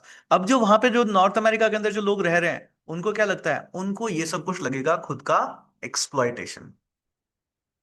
Yes, drain of wealth. Yes, ये क्या लगेगा? ये सब कुछ लगेगा उनको खुद का exploitation. Am I clear with this point? यहां तक समझ आया? ये उन सबको क्या लगेगा? ये सब कुछ लगेगा उनको खुद का एक्सप्लॉयटेशन। अब क्या होगा? अब जैसे अपने पास दादा भाई नेहरू जी आए थे एंड उन्होंने बताया था कि मैं बताता हूँ सिस्टम कितना खराब चल रहा है, तो दादा भाई नेहरू जी इंडिया में ही थोड़ी ना आए थे, वहां पे भी ऐसे बहुत सारे लोग होते हैं, वहां पे भी इंटेलेक्चुअल्स आएंगे। अब वो समझाएंगे कि भाई हमारे साथ जो है वो गलत हो रहा है, और यहां से फिर क्या होगा? यहां से आपके पास रिवोल्ट वगैरह जो है वो होना स्टार्ट होता है। स्वाति, हाँ जी बोलिए। Yes Swati, please say take the access of the mic in say. Yes Swati, please say fast. Sir, I had a question that why the America accept all the policies laid down by the Britain? Because then, Why? Hmm. because in the 16th century, Britain government helped them to settle down there, and at that time they accepted the sovereignty of Britain. बताया ना, मैंने notes में लिखवाया था अभी पहले। But they are, sir, in comparison to number, they are as compared to Americans, they might be less. Still, they The are Britain following. Britain army helped them to expel the Native Americans. तो मैं native American तो वहां से चले ही गए। Okay, Only okay, settlers were there. okay, हाँ, those settlers have accepted this the sovereignty of Britain. okay. So that they pressurized to follow all the procedures laid down by the Britain. Correct correct correct, Okay, sir. Okay. है ना? And sir, I just want to ask one more question that is there any other route also beside this Britain that they forced to do all the trading from Britain route only? Britain government is forcing that you can't go to like any other route. You have to come. You have to park your ship first to Britain. First, you need to come Okay, to Britain, then you will go anywhere else. okay, And okay. उससे Thank you, sir. पहले, हाँ, उससे पहले Hmm. There is a law जो कहता है कि आपको सब कुछ एक्सपोर्ट ही हमको ही करना है, हमारी ही शिप आप यूज करोगे। अच्छा, ठीक है sir. That's the thing. Thank you. Okay, चलो मैं आपका फ्रीडम ऑफ स्पीच वापस ले लेता हूँ। हाँ जी, चलिए, good questions. Done. Let me share the screen again. अब आगे समझते हैं। Surabhi has raised the hand, चलो सुरभि से भी क्वेश्चन ले लेते हैं। Just give me 1 second Surabhi. हाँ जी सुरभि, बोलिए जल्दी से। सुरभि गिडवानी, वही कौन? Yes, sir. पूछ पूछ। Good evening, sir. Very good evening Surabhi. Sir, my question is what is imperialism? What is? What is imperialism? साम्राज्यवाद, बताया तो था मैंने। Okay, sir. हाँ जी, चलिए आगे समझते हैं। सो अब क्या होगा? अब आपके पास यहाँ पे अमेरिका के अंदर जो है वो आपके पास इंटेलेक्चुअल लोग आएंगे और वो लोग समझाएंगे कि भैया हमारे साथ जो है वो गलत हो रहा है। तो देखो 16th सेंचुरी के अंदर सारा किस्सा स्टार्ट हुआ था। 1732 के बाद में आपके पास एक्सप्लॉइटेशन वगैरह बहुत ज्यादा आपके पास होने लग जाता है। धीरे धीरे आपके पास 1754 तक का टाइम आता है, एंड 1754 के अंदर यहाँ पे जो इंटेलेक्चुअल्स थे अमेरिका के, वो लोग आपके पास यहाँ पे थोड़ा अपना रोल ना और ज्यादा पावरफुल जो है वो दिखाने लग जाते हैं। तो इंटेलेक्चुअल्स इन अमेरिका, ये लोग जो है अब आपके पास सामने आते हैं, और इन्होंने आपके पास यहाँ पे क्या करा, तो एक ऑर्गेनाइजेशन बनाया जिसको बोला जाता है एल्बनी कांग्रेस।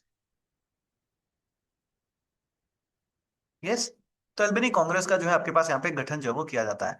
एंड इसका सर ऑब्जेक्टिव क्या था, क्यों जो है उसको गठन किया गया? तो इसका ऑब्जेक्टिव था सिंपल, कि हमको जो ब्रिटेन की पॉलिसीज आ रही है उसके क्या रहना है, उसके अगेंस्ट जाना है। So against British policies. ठीक है, कि एक तो भाई जो भी ब्रिटिश की पॉलिसीज आ रही है उसके अगेंस्ट में हमको जाना है। दूसरा ऑब्जेक्टिव इनका था कि अगर हमको कल को ब्रिटिश से अगर हम लोग इंडिपेंडेंस लेते हैं तो हमारी फ्यूचर गवर्नमेंट का स्ट्रक्चर जो है वो किस तरीके का आपके पास यहाँ पे होगा। तो फ्यूचर पॉलिटिकल स्ट्रक्चर को, पॉलिटिकल स्ट्रक्चर को, इसको भी डिस्कस करना, ये जो है इनका आपके पास यहाँ पे काम जो है वो होता है। क्लियर? जब ये अल्बेनी कांग्रेस बनी तो जो टोटल 13 कॉलोनीज आपके पास थी ब्रिटेन की, उस 13 कॉलोनीज में से 7 कॉलोनीज के रिप्रेजेंटेटिव्स ने इसके अंदर जो है आपके पास यहाँ पे पार्टिसिपेशन जो है वो किया। 7 कॉलोनीज के रिप्रेजेंटेशन ने पार्टिसिपेशन किया। अब यहां पर आपके पास आता है बेंजामिन फ्रैंकलिन, इनका रोल बड़ा इंपॉर्टेंट होता है। ठीक है, क्या हुआ, 13 में से 7, ये ध्यान रखना, 7/13 इतनी कॉलोनीज ने क्या किया, इनके रिप्रेजेंटेटिव्स आपके पास यहाँ पे आते हैं, इनके रिप्रेजेंटेटिव्स यहां पर आपके पास आते हैं इस कांग्रेस के अंदर। अब इस कांग्रेस के अंदर यहां पे आपके पास आते हैं बेंजामिन बेंजामिन फ्रैंकलिन, नाम याद रखना, बेंजामिन फ्रैंकलिन। चैट बॉक्स में लिखो एक बार सारी, Benjamin Franklin, Franklin, Benjamin Franklin. Benjamin Franklin का रोल यहाँ पे बहुत इंपॉर्टेंट है। बेंजामिन फ्रैंकलिन सबसे पहले ही आपको बोलते हैं कि हमको ना अमेरिकन यूनियन बनानी चाहिए। क्या बनानी चाहिए? हमको अमेरिकन यूनियन बनानी चाहिए। प्लीज ध्यान रखना, अमेरिकन यूनियन बनाने का आइडिया सबसे पहले बेंजामिन फ्रैंकलिन ने आपको दिया था। सबसे पहले बेंजामिन फ्रैंकलिन ने आपके पास यहाँ पे दिया था। Clear sir? दिया था, वेरी गुड सर। एक्सेप्ट हुआ कि नहीं हुआ? नहीं, ये एक्सेप्ट नहीं हुआ, ये इस कांग्रेस के अंदर एक्सेप्ट नहीं होता। अब एक्सेप्ट क्यों नहीं होता, इसका रीजन समझो। क्या है आपके पास यहाँ पे, कि ब्रिटेन की गवर्नमेंट है, ब्रिटेन की गवर्नमेंट इधर से लॉस बहुत बहुत सारे ला रही है, पॉलिसीज ला रही है जिसके थ्रू एक्सप्लॉइटेशन हो रहा है। अब लोग ना ब्रिटेन की गवर्नमेंट से छुटकारा चाहते हैं कि नहीं यार हमारा बहुत ज्यादा एक्सप्लॉइटेशन हो रहा है, हमको इससे छुटकारा चाहिए। बट सेकंड साइड में आप यहाँ पे देखते हो ना, तो दूसरी तरफ से आपके पास फ्रेंच एग्रेशन बहुत ज्यादा हो रहा है। फ्रेंच एग्रेशन आपके पास बहुत ज्यादा हो रहा है। तो अगर लोग ना एक परेशान, मतलब एक थॉट होता है कि अगर हम लोग ब्रिटेन से इंडिपेंडेंस ले लें तो देर माइट बी कि फ्रेंच वाले हमारे ऊपर अटैक करेंगे और उसके बाद हम इनकी कॉलोनी बन जाएंगे। सो फ्रेंच से बचने के लिए हमको अभी ब्रिटिश गवर्नमेंट की सोवेरेनिटी अभी भी माननी पड़ेगी। क्लियर? अभी भी ब्रिटिश गवर्नमेंट की। तो इस वजह से अगर इस टाइम में ये कॉलोनी वाले, ये जो 7 कॉलोनी वाले बेंजामिन फ्रैंकलिन का जो था, ये क्या कहते हैं ना, कि एक अमेरिकन यूनियन बनाने का प्रपोजल को एक्सेप्ट कर लेते हैं, तो ब्रिटेन गवर्नमेंट अगेंस्ट हो जाती। ब्रिटेन गवर्नमेंट जैसी अगेंस्ट होती, इधर से फ्रेंच की कॉलोनी फिर ये लोग बन जाते। तो इस वजह से उन्होंने, क्योंकि उनको फ्रेंच एग्रेशन को सहने के लिए, उसके अगेंस्ट में, मतलब उससे बचने के लिए ब्रिटेन गवर्नमेंट का भी सपोर्ट चाहिए, इस वजह से उनके इस प्रपोजल को एक्सेप्ट नहीं किया जाता है। अंडरस्टूड? अंडरस्टूड? यस? क्लियर? समझ आया? यस। तो इस वजह से बेंजामिन फ्रैंकलिन के प्रपोजल को एक्सेप्ट जो है आपके पास यहाँ पे नहीं किया जाता है। क्लियर? उसको रिजेक्ट कर दिया गया। सिंपल रीजन याद रखना है क्यों एक्सेप्ट नहीं किया गया, ताकि फ्रेंच रिवॉल्यूशन जो है आग से जो है हम लोग बच सकें, ताकि फ्रेंच रिवॉल्यूशन से जो है हम लोग बच सकें। क्लियर? तो अब इस टाइम में आपके पास टाइम आता है 1756 से लेकर के 1763 तक का। अच्छा सर इस टाइम में क्या हो रहा है, इस टाइम में आप देखते हो तो एक लंबी लड़ाई चलती है, किस किस के बीच में, फ्रेंच के लोग बीच में एंड ब्रिटिश गवर्नमेंट के बीच में। तो फ्रेंच वर्सेस ब्रिटिश का आपके पास यहाँ पे एक बहुत बड़ी लंबी लड़ाई जो है आपके पास चलती है, और इसी को बोला जाता है 7 इयर्स वॉर। इसी को बोलते हैं 7 इयर्स वॉर। इस पूरे वॉर के अंदर जीत किसकी हुई, तो सर जीतता तो है ब्रिटेन। ब्रिटेन इस वॉर को जीत जाएगा, ब्रिटेन अपनी सारी की सारी कॉलोनीज को जो है वो सिक्योर कर लेगा, but with huge economic loss, with huge huge economic loss. एक बहुत बड़ा, इस वॉर के बाद ब्रिटेन के ऊपर एक बहुत बड़ा फाइनेंशियल क्राइसिस आ जाता है। तो गवर्नमेंट वाले परेशान होते हैं कि भैया ब्रिटेन के ऊपर हम लड़ाई जीत तो गए, बहुत बहुत बड़ा फाइनेंशियल क्राइसिस आ गया, अब क्या करें, ये सारा पैसा कहां से लाए? बोले डर क्यों रहे हो, नॉर्थ अमेरिका के अंदर हमारी कॉलोनीज है ना। हाँ, बोला लूटो, लूटो इनको, लूटो इनको। समझ आया? समझ आया क्या चल रहा है आपके पास? फ्रेंच एग्रेशन से बचने के लिए जो अमेरिकन्स हैं वो क्या कर रहे हैं, आपके पास ब्रिटेन की गवर्नमेंट की सोवरेनिटी को बनाए रखने के, ठीक है भैया बेंजामिन फ्रैंकलिन की बात मत मानो, अपन अभी ब्रिटेन गवर्नमेंट के अंदर ही रहते हैं। यस, फ्रेंच और अमेरिका के ब्रिटेन के बीच में लड़ाई चलती है, 7 इयर्स वॉर चलता है, ब्रिटेन उसको जीत जाएगा, बट उसको जीतने में उसको बहुत ज्यादा फाइनेंशियल क्राइसिस आ गया, उसका इकोनॉमिक लॉस बहुत ज्यादा हो गया। अब उस फाइनेंशियल लॉस की भरपाई करने के लिए क्या करेगा वो, कि इन कॉलोनीज को लूटो, यहां से जितना हो सके पैसा निकाल लो। यस, अपनी फाइनेंशियल क्राइसिस को, अपनी फाइनेंशियल नीड्स को यहां से मीटअप करो। और इन सब के चक्कर में क्या होगा, अब अमेरिका का हद से ज्यादा एक्सप्लॉइटेशन जो है वो बढ़ेगा। यस, इनको एक्सप्लॉइट किया जाएगा। तो जो रिवॉल्ट दिमाग में था, अब रिवॉल्ट वो लोगों को करना पड़ जाएगा। क्यों? क्योंकि एक्सप्लॉइटेशन हद से ज्यादा बढ़ गया है। यस, एक्सप्लॉइटेशन हद से ज्यादा बढ़ गया है। समझ आया यहां तक? पूरा खेल समझ आ रहा है नहीं आ रहा है? समझ आ रहा है नहीं आ रहा? Yes, type yes in the chat box. समझ आ रहा है? Type yes, type yes everyone, type yes. Good good good good good. Good one, good one, interesting. मजा आ रहा है? आया ना? यस, चलो गुड वन। तो हमको अब समझना है कि सर 7 इयर्स, 7 इयर्स की वॉर की लड़ाई में नहीं घुसना है अभी। हमको समझना है 7 इयर्स वॉर्स के बाद क्या हुआ, इसके आफ्टरमाथ क्या है। ये सो नेक्स्ट हेडिंग आपके पास बन जाएगी, aftermath of 7 years war. Next heading is aftermath of 7 years war.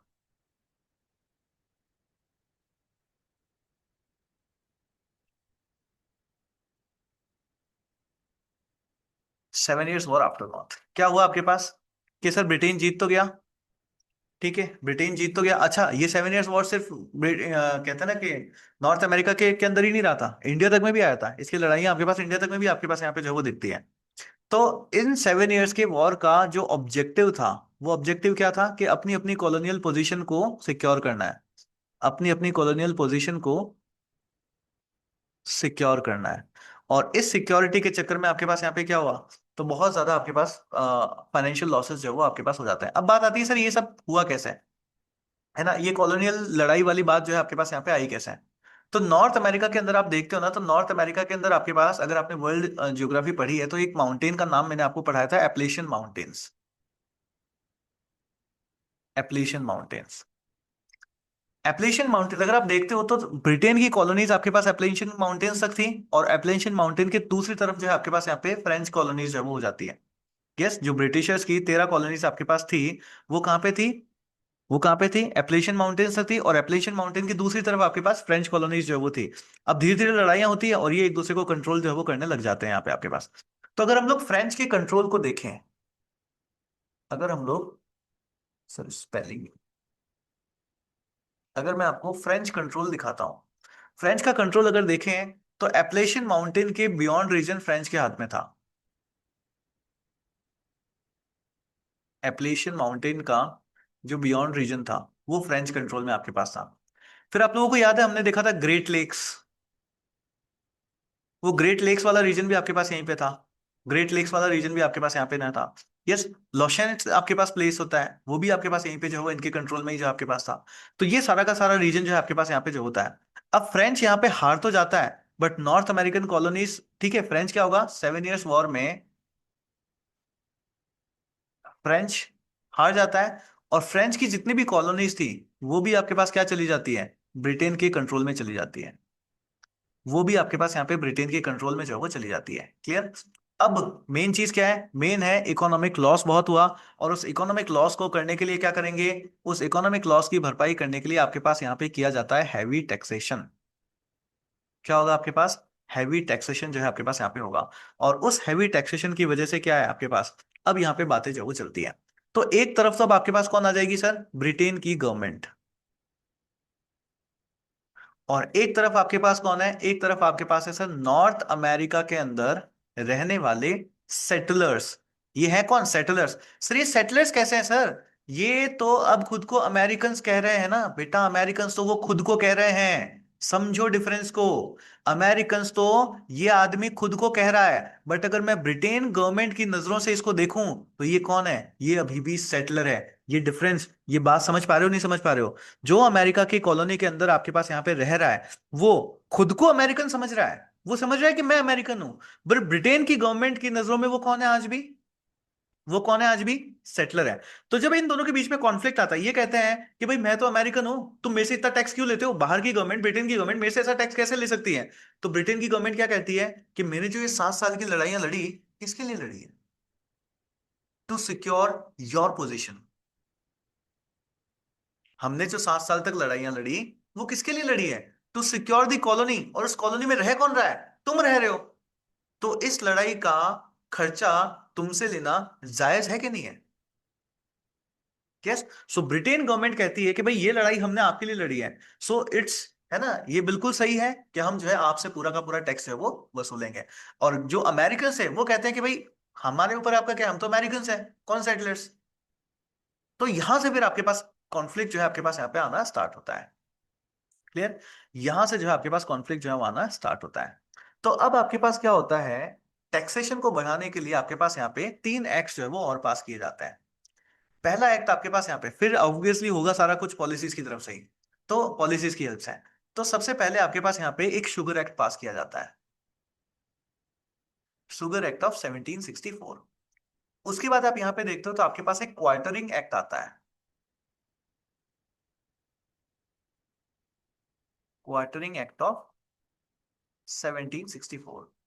और उसके बाद आपके पास एक आता है स्टैंप एक्ट ऑफ 1765। 3 एक्ट जो है आपके पास यहाँ पे आते हैं। ये कब आ रहे हैं? ये सारे के सारे आपके पास आ रहे हैं 7 ईयर्स के वॉर के बाद। यस। अब देखो, जो शुगर एक्ट के बाद के एक्ट है, इसके थ्रू बोला जाता है कि शुगर का जो एक्सपोर्ट है, शुगर का जो एक्सपोर्ट है, ये आप जो है सिर्फ और सिर्फ ब्रिटेन को ही कर सकते हो, इसके अलावा और किसी को नहीं कर सकते हैं।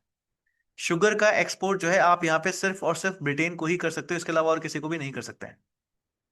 क्लियर? फिर क्वार्टरिंग एक्ट आता है। क्वार्टरिंग एक्ट आता है कि भाई अमेरिका में, नॉर्थ अमेरिका में जो रहने वाले सोल्जर्स हैं, नॉर्थ अमेरिका में जो सोल्जर्स रह रहे हैं, कौन से सोल्जर्स सर? ब्रिटेन की गवर्नमेंट के सोल्जर्स, है ना, ब्रिटेन आर्मी के जो सोल्जर्स यहाँ पे रह रहे हैं, इनकी सैलरी कौन देगा? इनकी सैलरी देगा कॉलोनी, कि कॉलोनी से के पैसे से इनकी सैलरी जो है आपके पास यहाँ पे दी जाएगी। क्लियर? तो अमेरिकन ने क्या किया? अमेरिकन ने यहां से रिवॉल्ट कर दिया कि भैया तुम यहाँ पे कह रहे हो कि हमारी पोजीशन को सिक्योर करने के लिए आपने यहाँ पे आर्मी भेजी, हमारी पोजीशन हम खुद सिक्योर कर लेंगे, आप जाओ। यस। हमको हमारी रिपब्लिकन गवर्नमेंट बना दे दो, हमको हमारी गवर्नमेंट बना दे दो, और हमारी गवर्नमेंट होगी, हमारी आर्मी होगी, हम जो है वो खुद को सिक्योर कर लेंगे, हमको आपकी आर्मी की जरूरत ही नहीं है। यस। बट ये तो अपनी आर्मी को लेकर के बैठे हैं। यस। ये कैसे अपनी कॉलोनी को जो है यहां से अपने पास यहाँ पे छोड़ दें? एंड नेक्स्ट आपके पास आता है स्टैंप एक्ट। नेक्स्ट आपके पास आता है स्टैंप एक्ट। स्टैंप एक्ट के थ्रू बोला गया कि अगर यहाँ पे कोई भी लीगल डॉक्यूमेंट पब्लिश होता है, या फिर आपके पास कोई भी, लेट्स से न्यूज़पेपर वगैरह कुछ भी अगर आप यहाँ पे पब्लिश करते हो, इन सब के ऊपर आपको टैक्स देना पड़ेगा। इन सब के ऊपर आपको टैक्स जो है वो देना पड़ेगा। अब आप देख रहे हो वहां के लिटरेचर को कंट्रोल किया जा रहा है, वहां के लिटरेचर को इस तरीके से कंट्रोल किया जा रहा है। क्यों? क्योंकि लिटरेचर से ही आपके पास क्या आती है? आइडियोलॉजी जो है वो आती है। तो इसको कंट्रोल किया जाने लगा। तो यहां पर अब आपके पास लोग जो है वो क्या कहते हैं? लोग कहते हैं कि नहीं भैया, ये जो है हम लोग जो है वो एक्सेप्ट नहीं करेंगे। यस। और कॉलोनी वाले क्या, सॉरी, जो ब्रिटेन गवर्नमेंट होती है वो क्या कहती है कि नहीं भाई आपको देना ही पड़ेगा, क्योंकि हम तो लड़ाई आपके लिए लड़ रहे हैं। सोल्जर की सैलरी आपको देनी पड़ेगी, क्योंकि वो सोल्जर आपकी रक्षा के लिए यहाँ पे रह रहा है। अगर सोल्जर को हमने हटा दिया तो फ्रेंच वाले आएंगे, वो आपको अपनी कॉलोनी बना देंगे। तो ये चीज आपके पास यहाँ पे जो वो चलती रहती है। एंड अमेरिकन ने इसके अगेंस्ट में आपके पास रिवॉल्ट जो वो कर दिया। एंड अमेरिकन वाले कहते हैं कि जब गवर्नमेंट हमारी नहीं, तो फिर हम आपको टैक्स जो वो क्यों दें? और इसी वजह से आपके पास यहाँ पे एक स्लोगन दिया जाता है, जिसको बोला जाता है no taxation without representation. No taxation without representation. कि अगर रिप्रेजेंटेशन नहीं है, मतलब अगर हमारी गवर्नमेंट नहीं है, तो फिर हम आपको टैक्स जो है वो क्यों ही दें? यस। अगर हमारी गवर्नमेंट नहीं है, तो फिर हम जो है आपको टैक्स जो है वो यहाँ पे क्यों दें? यहां पर आपके पास सैमुअल एडम्स का रोल जो है वो काफी ज्यादा था। प्लीज नाम याद रखना, क्या रखना है, ये नो टैक्स, ये स्लोगन याद रख लेना। अगर अमेरिकन रिवॉल्यूशन का क्वेश्चन आता है और अगर आप इस स्लोगन को नहीं लिखते हो, तो प्लीज ध्यान रखना आपका आंसर बहुत ही ज्यादा अधूरा है ना, ये लिखना ही लिखना है। नेक्स्ट, अब यहां पर आपके पास सैमुअल एडम्स का रोल आता है। तो सैमुअल एडम्स आपके पास आते हैं, एंड सैमुअल एडम्स आपके पास एस्टैब्लिश करते हैं sons of liberty. Sons of liberty. तो सन्स ऑफ लिबर्टी करके जो है आपके पास एक ऑर्गेनाइजेशन को जो है यहाँ पे एस्टैब्लिश करते हैं। इसका सर ऑब्जेक्टिव क्या था? इसका ऑब्जेक्टिव होता है स्टैंप ड्यूटी के अगेंस्ट जाना। ठीक है, to oppose the stamp duty act. Stamp duty act को जो है वो आपके पास अगेंस्ट जाना। अब फिर देखो कि आप यहां पे बात करती है कि भाई स्टैंप ड्यूटी एक्ट के अगेंस्ट में जाना है, तो फिर करें क्या और क्या क्या चीजें करनी है? तो एक ऑब्जेक्टिव ये होता है। दूसरा ऑब्जेक्टिव कहते हैं कि भैया ब्रिटेन के साथ हमारी जो भी ट्रेड्स हो रही है गुड की, इस सबको बॉयकॉट कर दो। तो boycott of Britain goods, Britain trade off goods, कि गुड्स को लेके अपन ब्रिटेन के साथ जो भी ट्रेड कर रहे हैं उस सबको क्या करना है? बायकॉट जो है वो कर दो। इंडिया में भी बॉयकॉट बॉयकॉट हुआ था ना आपके पास, यस और नो? आप देख रहे हो सब कुछ सिमिलर सिमिलर जाएगा, सब कुछ सिमिलर सिमिलर जो है आपके पास यहाँ पे जाएगा। इसी टाइम में आप यहाँ पे देखते हो तो आपके पास एक कमेटी बनाई जाती है जिसको बोलते हैं कमेटी ऑफ करस्पॉन्डेंस।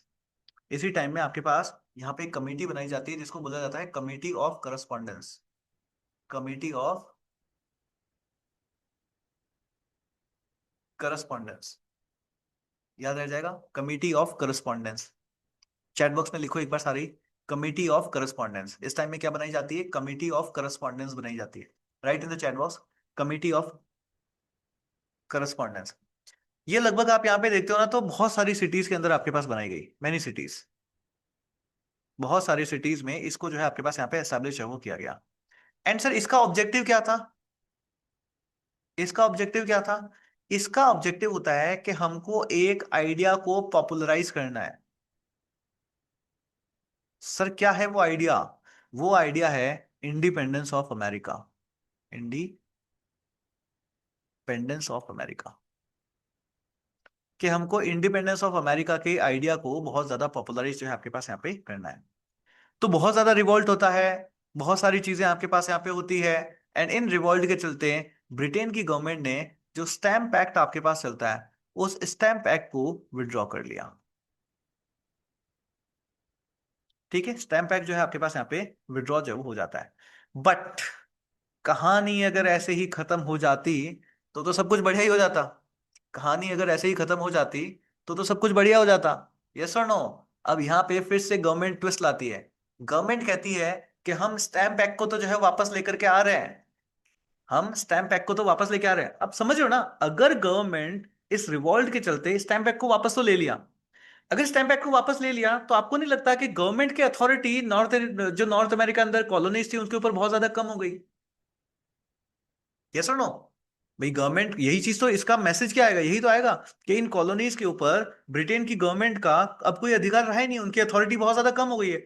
तो अपनी अथॉरिटी को फिर से शो करने के लिए, यस, अपनी अथॉरिटी को, कि कॉलोनीज तुम आज भी हमारे अंडर हो, तो अपनी अथॉरिटी को फिर से शो करने के लिए अब आपके पास यहाँ पे एक और जो है पॉलिसी पास करी जाती है, एक और एक्ट जो है आपके पास यहाँ पे पास किया जाता है। करेक्ट? और उस एक्ट का आपके पास नाम होता है डिक्लेरेटरी एक्ट, डिक्लेरेटरी एक्ट। तो 1765 में जब स्टैम्प एक्ट को वापस लिया गया तो उसके बाद ब्रिटेन गवर्नमेंट ने एक और एक्ट पास किया,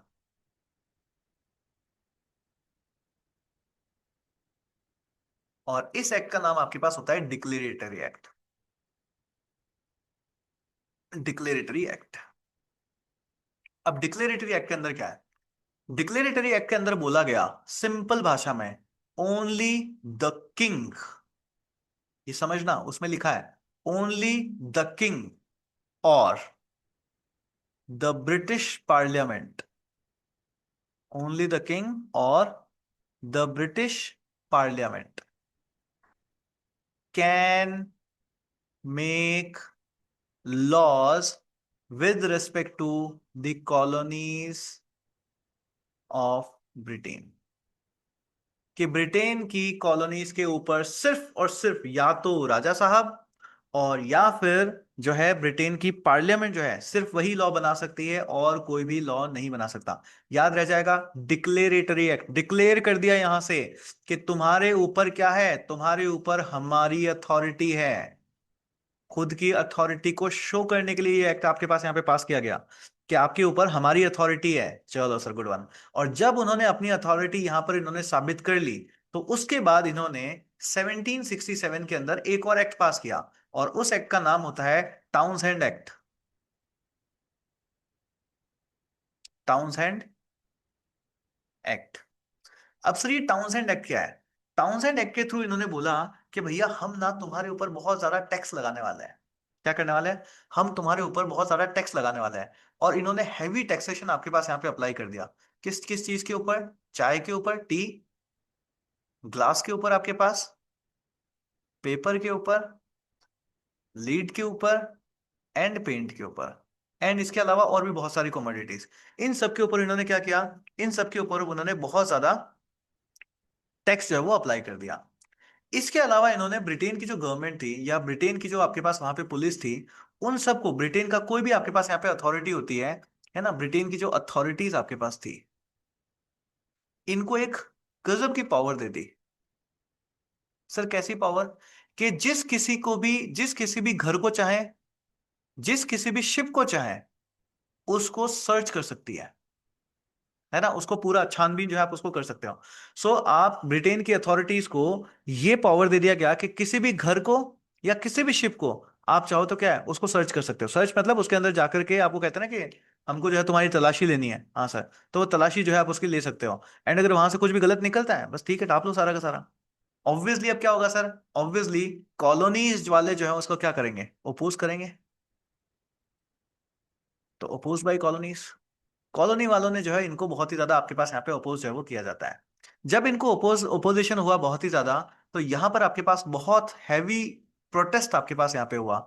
एंड जब ये प्रोटेस्ट बहुत ज्यादा हैवीली हुआ, तो आपके पास यहाँ पे, जैसे इंडिया में जलियांवाला बाग नहीं हुआ था, जैसे इंडिया में जलियांवाला बाग होता है ना, वैसे के वैसे ही बॉस्टन में आपके पास यहाँ पे रिवॉल्ट चल रहा था। बॉस्टन, बॉस्टन, जान है ना, वर्ल्ड ज्योग्राफी में पढ़ा है हमने, बॉस्टन।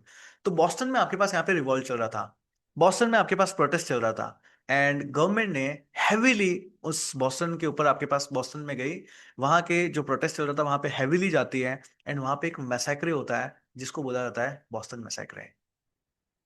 यस, समझ आया क्या चल रहा है? गवर्नमेंट ने टैक्स लगाया, हैवी टैक्स लगाया, प्लस वहां पे जितनी भी अथॉरिटी थी, उन सारी अथॉरिटीज को बोल दिया कि तुम्हारे पास पावर है, जो भी घर चाहो जाके तलाशी ले सकते हो, कोई भी शिप की चाहो जाके तलाशी ले सकते हो। तो कॉलोनी में जो लोग रहते हैं वो क्या करते हैं? वो अपोज करते हैं। बहुत ज्यादा प्रोटेस्ट होता है, बहुत ज्यादा प्रोटेस्ट होता है, तो बॉस्टन के अंदर प्रोटेस्ट चल रहा होता है। उस बॉस्टन प्रोटेस्ट के ऊपर गवर्नमेंट हैवीली आती है, सबको मार दिया जाता है, और उसको बोला जाता है बॉस्टन मैसेक्रे। क्लियर? तो जलियांवाला बाग सिर्फ यहाँ पे नहीं हुआ था, ऐसे बहुत सारे आपके पास एग्जांपल्स है वो दिख जाएंगे। तो यहाँ पर आपके पास बॉस्टन मैसेक्रे जो है आपके पास होता है। क्लियर सभी को? यस। अगेन वही हुआ था, ब्रिटिश गवर्नमेंट अगेन आपके पास ओपनली जाती है, ओपनली जाती है, सोल्जर्स जाते हैं और ओपन फायर, ठाए ठाए ठाए ठाए ठाए, मार दो सबको। तो आपके पास यहाँ पे होता है बॉस्टन मैसेक्रे। Yes, Boston मैसेक्रे। क्लियर यहाँ तक? चलो सर। तो टाउनसेंड एक्ट के बाद में यहाँ पर आपके पास यहाँ पे बॉस्टन मैसेक्रे जो है आपके पास यहाँ पे हो जाता है। अब देखो, जब बॉस्टन मैसेक्रे हुआ तो ऑब्वियसली फिर ह्यूमन राइट्स वाले, मतलब ह्यूमन राइट्स वाले तो अभी तक बने नहीं है, बट ठीक है, फिर वही है, दुनिया में चलेगा ना, अरे भाई साहब ये क्या कर दिया, ये क्या कर दिया, ये क्या कर दिया। तो बहुत ज्यादा अब प्रोटेस्ट आपके पास बहुत ही हैवीली जो है वो होने लग गया। हैवी प्रोटेस्ट जो है आपके पास इसके बाद में आपके पास हुआ। तो ब्रिटेन की गवर्नमेंट को झुकना पड़ा। एंड झुक करके इन्होंने क्या किया, इन्होंने जो ब्रिटेन के पीएम लॉर्ड नॉर्थ थे, है ना, ब्रिटेन पीएम, ध्यान रखना ये नाम इनका, ब्रिटेन के प्राइम मिनिस्टर थे आपके पास लॉर्ड नॉर्थ, नाम ही इनका दिशा के ऊपर, लॉर्ड नॉर्थ। इन्होंने जो है वो क्या किया, इसको वापस ले लिया। सो ही टुक बैक दिस लॉ, कि ठीक है मैं जो है वो टैक्स जो है वो नहीं लगाऊंगा, बट ध्यान रखना यहाँ पे भी, अगर सब कुछ ऐसा हो जाता तो बहुत अच्छा होता, एक्सेप्ट टी, कि मैं ठीक है बाकी सारे टैक्स को तो माफ करता हूं, बट चाय के ऊपर तो जो है टैक्स देना ही पड़ेगा। अब समझ लो ना, चाय के ऊपर tax, T, T, T. India में भी नहीं छोड़ा था इन्होंने। यस, इंडिया में भी नहीं छोड़ा था इन्होंने। लिंक हो रहा है कि नहीं हो रहा? क्यों? क्योंकि इनका एक ही था, सब जगह से चाय लो, इसके ऊपर बहुत सारा टैक्स लो, इसको बाद में हम एक्सपोर्ट करेंगे, हम काफी सारा पैसा कमाएंगे। यस। चलो, तो ये चीज होती है। तो इन्होंने क्या किया, ब्रिटेन के लॉर्ड नॉर्थ ने, याद रखना है, ब्रिटेन के लॉर्ड नॉर्थ ने इस लॉ को वापस ले लिया। बोला ठीक है हम सारे जो है टैक्सेस को माफ करते हैं, बट चाय के टैक्स को तो जो है आपके पास यहाँ पे जो है वो लिया जाएगा। अब गांधी जी याद है आप लोगों को? मैंने गांधी जी पढ़ाया था। गांधी जी को जब मैंने पढ़ाया था ना आपको, कि गांधी जी से साउथ अमेरिका के अंदर जो है वो आपके पास यहाँ पे बोला था कि कागज दिखाओ, कागज दिखाओ। तो गांधी जी ने सारे कागज लिए और आहुति लगा दी, बोले ये लो सब जला दिए, देख लो कागज, क्या देखोगे, कुछ है ही नहीं, क्या देखोगे। याद है, याद नहीं याद है? गांधी जी को जब पढ़ा था, ये चीज हमने यहाँ पे देखी थी, ये चीज हुई थी। बॉस्टन वाले भी यही करते हैं, बोले क्या करोगे, चाय के ऊपर टैक्स लोगे, ठीक है, एक शिप भरी पूरी की पूरी चाय की, ठीक है, सारा चाय एक शिप में रखा, गए, और चाय के जितने भी ठेले थे सब पकड़ के समुद्र में ही है, खत्म, पूरी की पूरी चाय समुद्र में उड़ेल दी उन्होंने, उड़ा लो, ले लो। इसको बोला जाता है Boston tea party, Boston tea party. Yes, इस इवेंट को बोलते हैं बॉस्टन टी पार्टी। हाँ जी सुरभि, अब बताओ, सुरभि गिडवानी मैं क्या करूं आपका। यस, इसको बोलते हैं बॉस्टन टी पार्टी। क्या किया इन्होंने, कि जब गवर्नमेंट ने बोला कि हम सारे टैक्स माफ करते हैं, सिर्फ चाय के ऊपर टैक्स लेंगे, तो बोला ठीक है, चाय होगी तो टैक्स लोगे, जब चाय होगी तो टैक्स लोगे, सारा सामान लादा, गए समुद्र में, ये लो टैक्स। करेक्ट, इसको बोलते हैं बॉस्टन टी पार्टी। के जाओ चाय पे चर्चा करता है, Boston tea party. Yes, Boston massacre, Boston tea party, ये सब याद रखना है। Boston massacre, Boston tea party, तो ये होता है Boston tea party.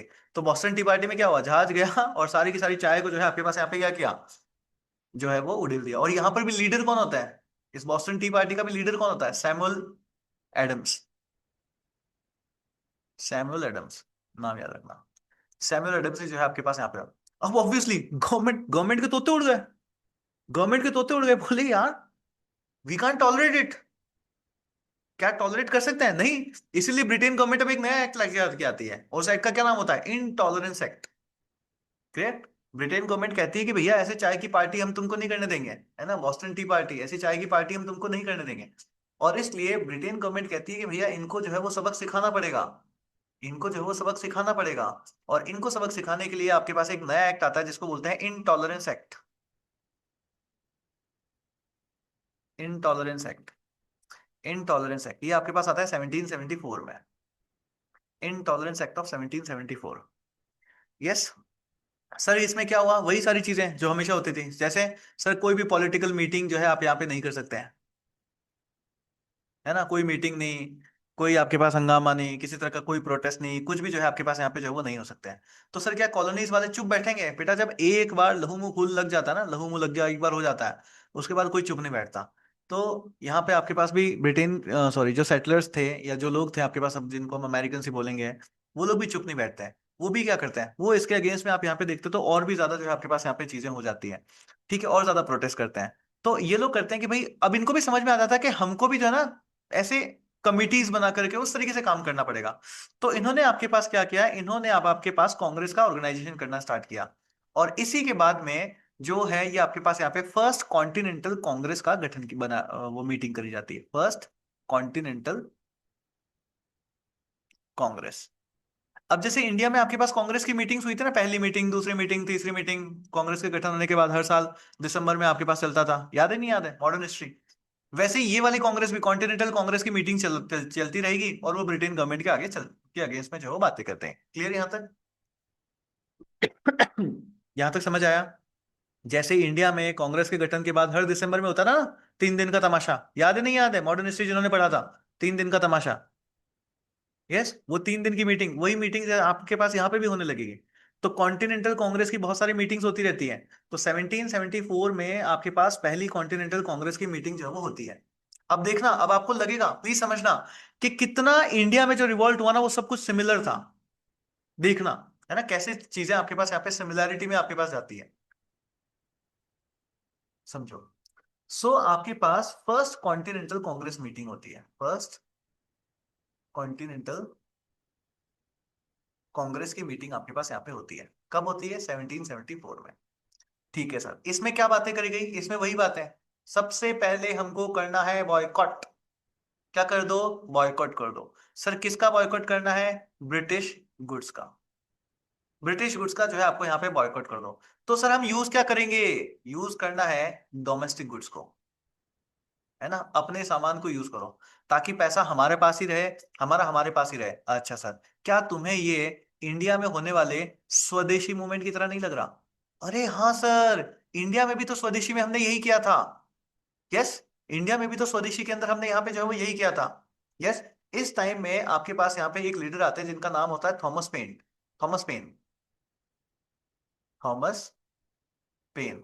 Thomas pen ने आपके पास यहाँ पे एक पैम्पलेट लिखी, एंड बड़ी ही फेमस हुई। उस पैम्पलेट का नाम होता है common sense.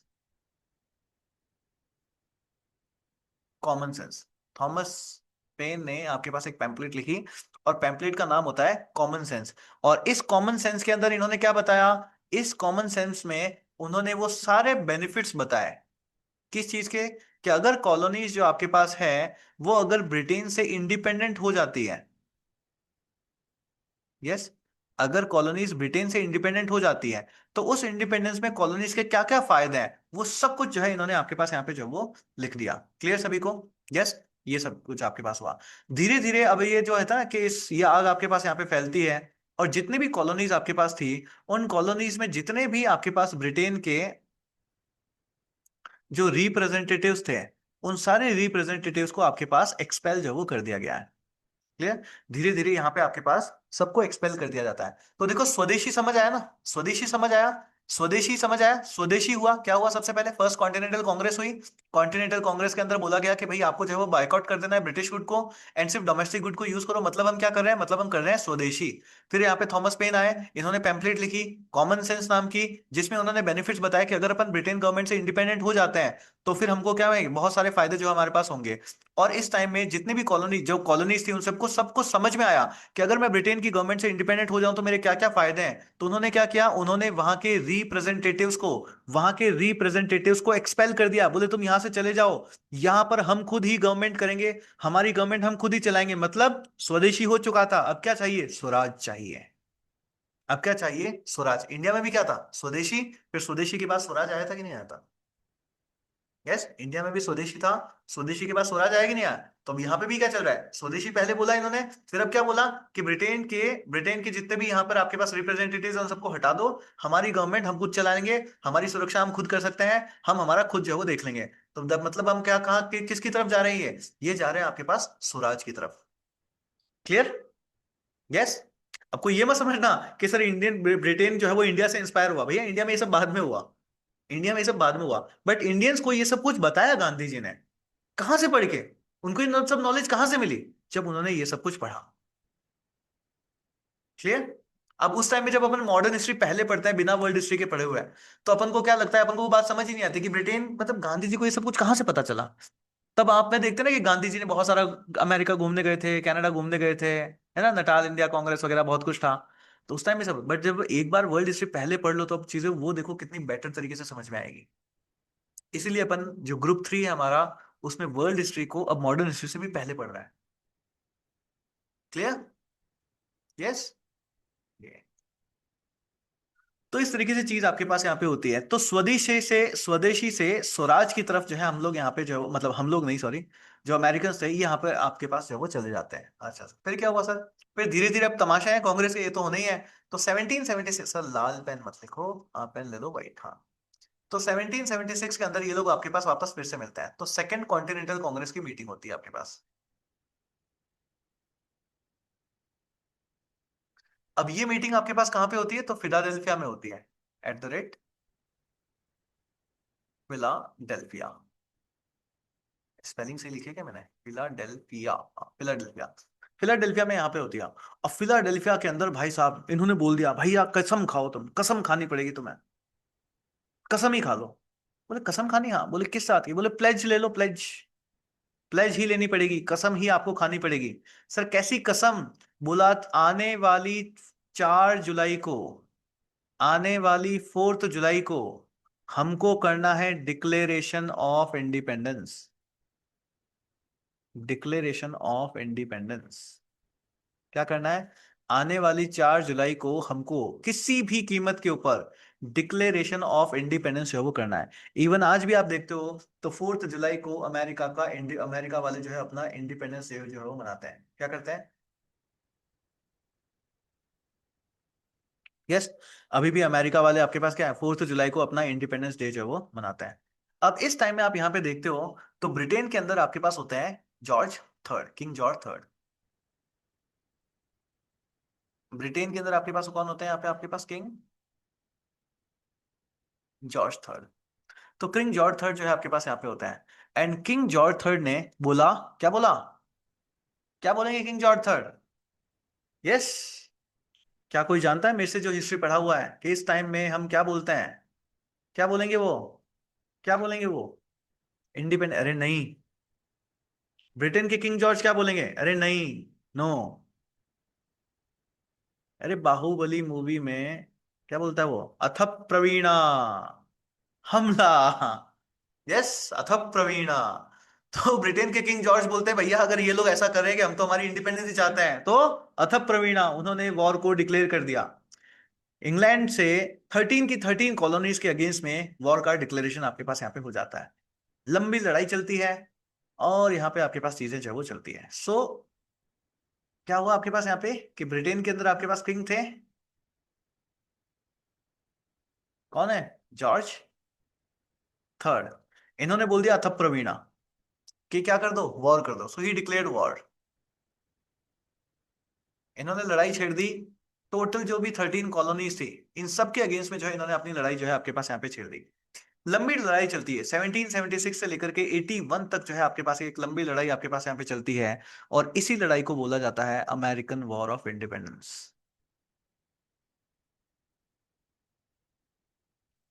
American war of independence. अब देखो, जब अमेरिका, चलो इसको समझते हैं अभी और थोड़ा। तो अब आपके पास यहाँ पे चलता है अमेरिकन वॉर ऑफ इंडिपेंडेंस। यहाँ पे अगर अपन अमेरिका की तरफ से देखें और इंग्लैंड की तरफ से अगर अपन देखते हैं, ब्रिटेन की तरफ से, अमेरिका की तरफ से आपके पास होते हैं जॉर्ज वॉशिंगटन। नाम याद आ रहा है ना? सब लोगों ने सुन रखा होगा। आज आपके पास यहाँ पे ये रोल में आ रहा है। तो जॉर्ज वॉशिंगटन जो है आपके पास यहाँ पे लीड करते हैं इनको, अमेरिका को लीड करते हैं जॉर्ज वॉशिंगटन। इंग्लैंड को आपके पास लीड करते हैं Lord Cornwallis. Sir Cornwallis, yes, Lord Cornwallis. Modern history के अंदर पढ़ा है लॉर्ड कॉर्नवालिस। तो यहां पर आपके पास आते हैं लॉर्ड कॉर्नवालिस। क्लियर सभी को यहाँ पे? Yes, Lord Cornwallis. समझ में आ रहा है? Yes. American war of independence चल रहा है। अमेरिका के लीडर कौन है? अमेरिका के लीडर कौन है? Who's the leader? Yes. Type type type, जल्दी टाइप करो, याद नहीं रहेगा वरना। Yes yes, George Washington. And उधर कौन है? Lord Cornwallis. ब्रिटेन से कौन कर रहा है? ब्रिटेन से करते हैं लॉर्ड कॉर्नवालिस। ब्रिटेन से करते हैं लॉर्ड कॉर्नवालिस। ब्रिटेन से आते हैं आपके पास लॉर्ड कॉर्नवालिस। अब देखो, वो एक कहावत चलती है ना कि दुश्मन का दुश्मन अपना क्या होता है? दोस्त होता है। दुश्मन का दुश्मन अपना दोस्त होता है। अमेरिकन वॉर ऑफ इंडिपेंडेंस में ये कहावत आपके पास पूरी की पूरी साबित होती है। सर मतलब ये कि जब फ्रेंच को, स्पेन को पता चला कि भैया कॉलोनीज के अगेंस्ट में, ब्रिटेन और कॉलोनीज है ना अगेंस्ट में लड़ाई चल रही है, तो ऑब्वियसली अब क्या होगा? दुश्मन का सपोर्ट है ना, दुश्मन का दुश्मन अपना दोस्त होता है। फ्रेंच के लिए ब्रिटेन आपके पास क्या है? दुश्मन है। एंड कॉलोनीज अब अगर लड़ाई कर रही है तो दुश्मन का दुश्मन क्या हुआ? अपना दोस्त हुआ। तो फ्रेंच और स्पेन वाले जिनसे 7 इयर्स के वॉर के टाइम में ब्रिटेन वालों ने इनको कराया था, अभी फ्रेंच और सपोर्ट और स्पेन वाले सपोर्ट करते हैं अमेरिकन को। और इनके सपोर्ट से अमेरिकन जो है यहाँ पे क्या करते हैं? जीत जाते हैं। क्लियर? तो इनके सपोर्ट से अमेरिकन जो है यहाँ पर आपके पास यहाँ पे जीत जाते हैं। सो क्या हुआ आपके पास यहाँ पे? अमेरिकन दे गॉट सपोर्ट किस किस का? स्पेन का एंड फ्रेंच का। है ना, दुश्मन का दुश्मन दुश्मन जो है दोस्त होता है। इनका सपोर्ट मिल जाता है। और 1781 के अंदर आपके पास एक जगह होती है जिसको बोलते हैं यॉर्क टाउन। यॉर्क टाउन में आपके पास कॉर्नवालिस जो है वो सरेंडर कर देता है।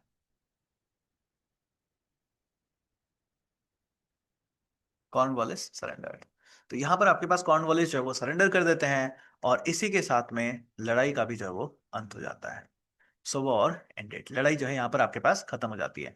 जब लड़ाई यहाँ पर आपके पास खत्म होती है तो इसके बाद 1783 के अंदर, 1783 के अंदर अमेरिका एंड ब्रिटेन, इन दोनों के बीच में एक ट्रिटी होती है।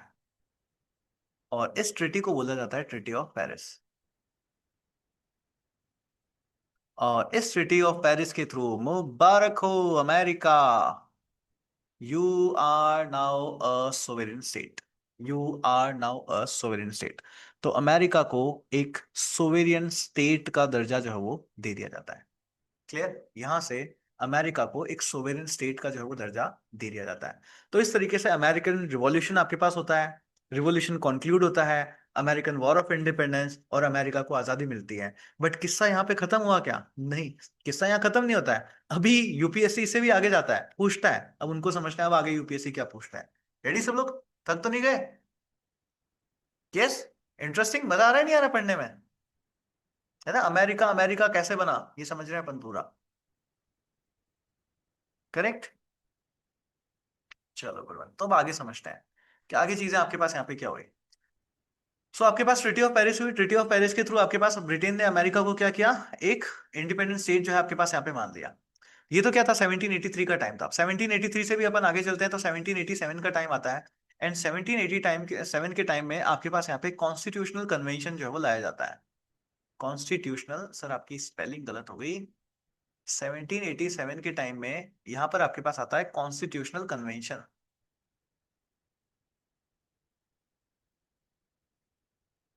कॉन्स्टिट्यूशनल कन्वेंशन, ये कॉन्स्टिट्यूशनल कन्वेंशन भी आपके पास कहाँ होगा, वहीं पे वापस फिलाडेल्फिया में। फिलाडेल्फिया में ही आपके पास यहाँ पे होता है। लीडर कौन होंगे इसके? अगेन इसके लीडर भी आपके पास कौन होंगे? George Washington. जॉर्ज वॉशिंगटन जो है आपके इसके लीडर होता है। एंड इन्होंने यहां पर आकर के अमेरिका का कॉन्स्टिट्यूशन जो है वो ड्राफ्ट कर दिया। सो अमेरिकन कॉन्स्टिट्यूशन वॉज ड्राफ्टेड या अमेरिकन कॉन्स्टिट्यूशन गॉट ड्राफ्टेड। इसका ड्राफ्ट जो है आपके पास यहाँ पे तैयार जो है वो कर लिया जाता है। एंड इसी अमेरिकन कॉन्स्टिट्यूशन के अंदर, इसी अमेरिकन कॉन्स्टिट्यूशन के अंदर अमेरिका के लिए, जैसे इंडिया के लिए अपन लिखते हैं ना यूनियन ऑफ स्टेट, है ना, इंडिया दैट इज यूनियन, है ना, ये तो जो हम लोग लिखते हैं उसी तरीके से अमेरिकन कॉन्स्टिट्यूशन ने अमेरिका के लिए लिखा, it is a federal American union. Federal American union. तो जो पहले यूनियन बनाने वाला प्रस्ताव ठुकरा दिया गया था, अब उस प्रस्ताव को एक्सेप्ट कर लिया जाता है। एंड जो भी 13 कॉलोनीज थी, वो 13 कॉलोनीज मिल करके आपके पास क्या बनाती है, फेडरल अमेरिकन यूनियन जो है वो बना लेती है। और इसी को फिर हम लोग क्या बोलते हैं, यूनाइटेड स्टेट ऑफ अमेरिका। इसो को बोला जाता है United state of America. Clear? इसी को बोला जाता है United state of America. Sir अब तो टॉपिक खत्म हुआ? नहीं, अभी भी खत्म नहीं हुआ है। अभी भी खत्म नहीं हुआ है। यूपीएससी यहां से भी फिर से क्वेश्चन पूछता है। अब क्या पूछेगा यूपीएससी? सिग्निफिकेंस क्या है? What is the significance? Question क्या आता है, सिग्निफिकेंस। लिखिए, नेक्स्ट क्वेश्चन लिखिए, what is the significance of American revolution. UPSC आपसे पूछता है what is the significance of American revolution. What is the significance of American revolution. कि सर अमेरिकन रिवॉल्यूशन की सिग्निफिकेंस जो है आपके पास यहाँ पे क्या है। देखो, वैसे आप लोगों को इसका मॉडल मतलब आंसर आपको लिखना है, ठीक है, ये आप लोगों के लिए क्वेश्चन है। बट इसमें क्या क्या पॉइंट्स आपके होने चाहिए? अरे तो धीरे धीरे और ऐड होंगे ना। पहले तो वो 13 कंट्रीज की अपन बात करते हैं, 13 की कॉलोनीज की। धीरे धीरे ऐड होंगे वो सारे। यस। तो मैं आपको इसके क्या क्या पॉइंट्स है, मेन सिग्निफिकेंस क्या क्या है, मैं वो बता रहा हूँ। बाकी आप इसका आंसर लिख करके जो है वो ग्रुप के ऊपर आपको सभी को पोस्ट करना है, ठीक है, ताकि अपन उसको चेक कर सकें। सो सिग्निफिकेंस देखो क्या है। सबसे पहले अगर अपन देखें तो ये अमेरिकन वॉर ऑफ रिवोल्यूशन ही था, ठीक है, अमेरिकन रिवोल्यूशन ही था जिसके थ्रू अपन को रिपब्लिकन स्टेट की बात पता चली। रिपब्लिकन स्टेट कि कॉलोनीज जो है वो अपनी इंडिपेंडेंस सीख कर सकती है, खुद के लिए रिपब्लिकन स्टेट जो है आपके पास यहाँ पे बना सकती है। अब सर ये रिपब्लिकन स्टेट क्या होता है? रिपब्लिकन स्टेट आपके पास क्या होगा कि स्टेट का जो चीफ है, जो स्टेट का जो चीफ आपके पास हो है, क्या वो हेरिडिटरी वाइज होना चाहिए? नहीं सर, हेरिडिटरी वाइज जो है वो नहीं होना चाहिए। तो फिर सिस्टम कैसे चलना चाहिए? सर पूरा का पूरा सिस्टम आपके पास चलना चाहिए मेरिट बेस्ड सिस्टम आपके पास यहाँ पे चलना चाहिए। रेगुलर इलेक्शन जो है आपके पास यहाँ पे होने चाहिए। ये सब कुछ हमको कौन बताता है? सर ये सब कुछ हमको बताता है अमेरिका। ये सब कुछ हमको बताता है America. Second, equal treatment for all. Equal treatment for all, ये सब भी हमको कैसे पता चलता है? सर अमेरिकन रिवॉल्यूशन से कैसे पता चला बेटा? अमेरिकन रिवॉल्यूशन ही था जिसके बाद में जब अमेरिका इंडिपेंडेंट हुआ, जिसके बाद में इन्होंने अपना कॉन्स्टिट्यूशन लिखा और उसी में इन्होंने बताया कि हमको क्या करना है, इक्वल ट्रीटमेंट फॉर ऑल जो है आपको पास यहाँ पे जो वो करना है। उसी कॉन्स्टिट्यूशन के थ्रू ही इन्होंने हमको सबसे पहले बताया किस चीज के बारे में सर? ह्यूमन राइट्स के बारे में। तो ये ह्यूमन राइट्स की बातें भी हमको क्या है जो है यहीं से आपके पास सुनने को मिलती है।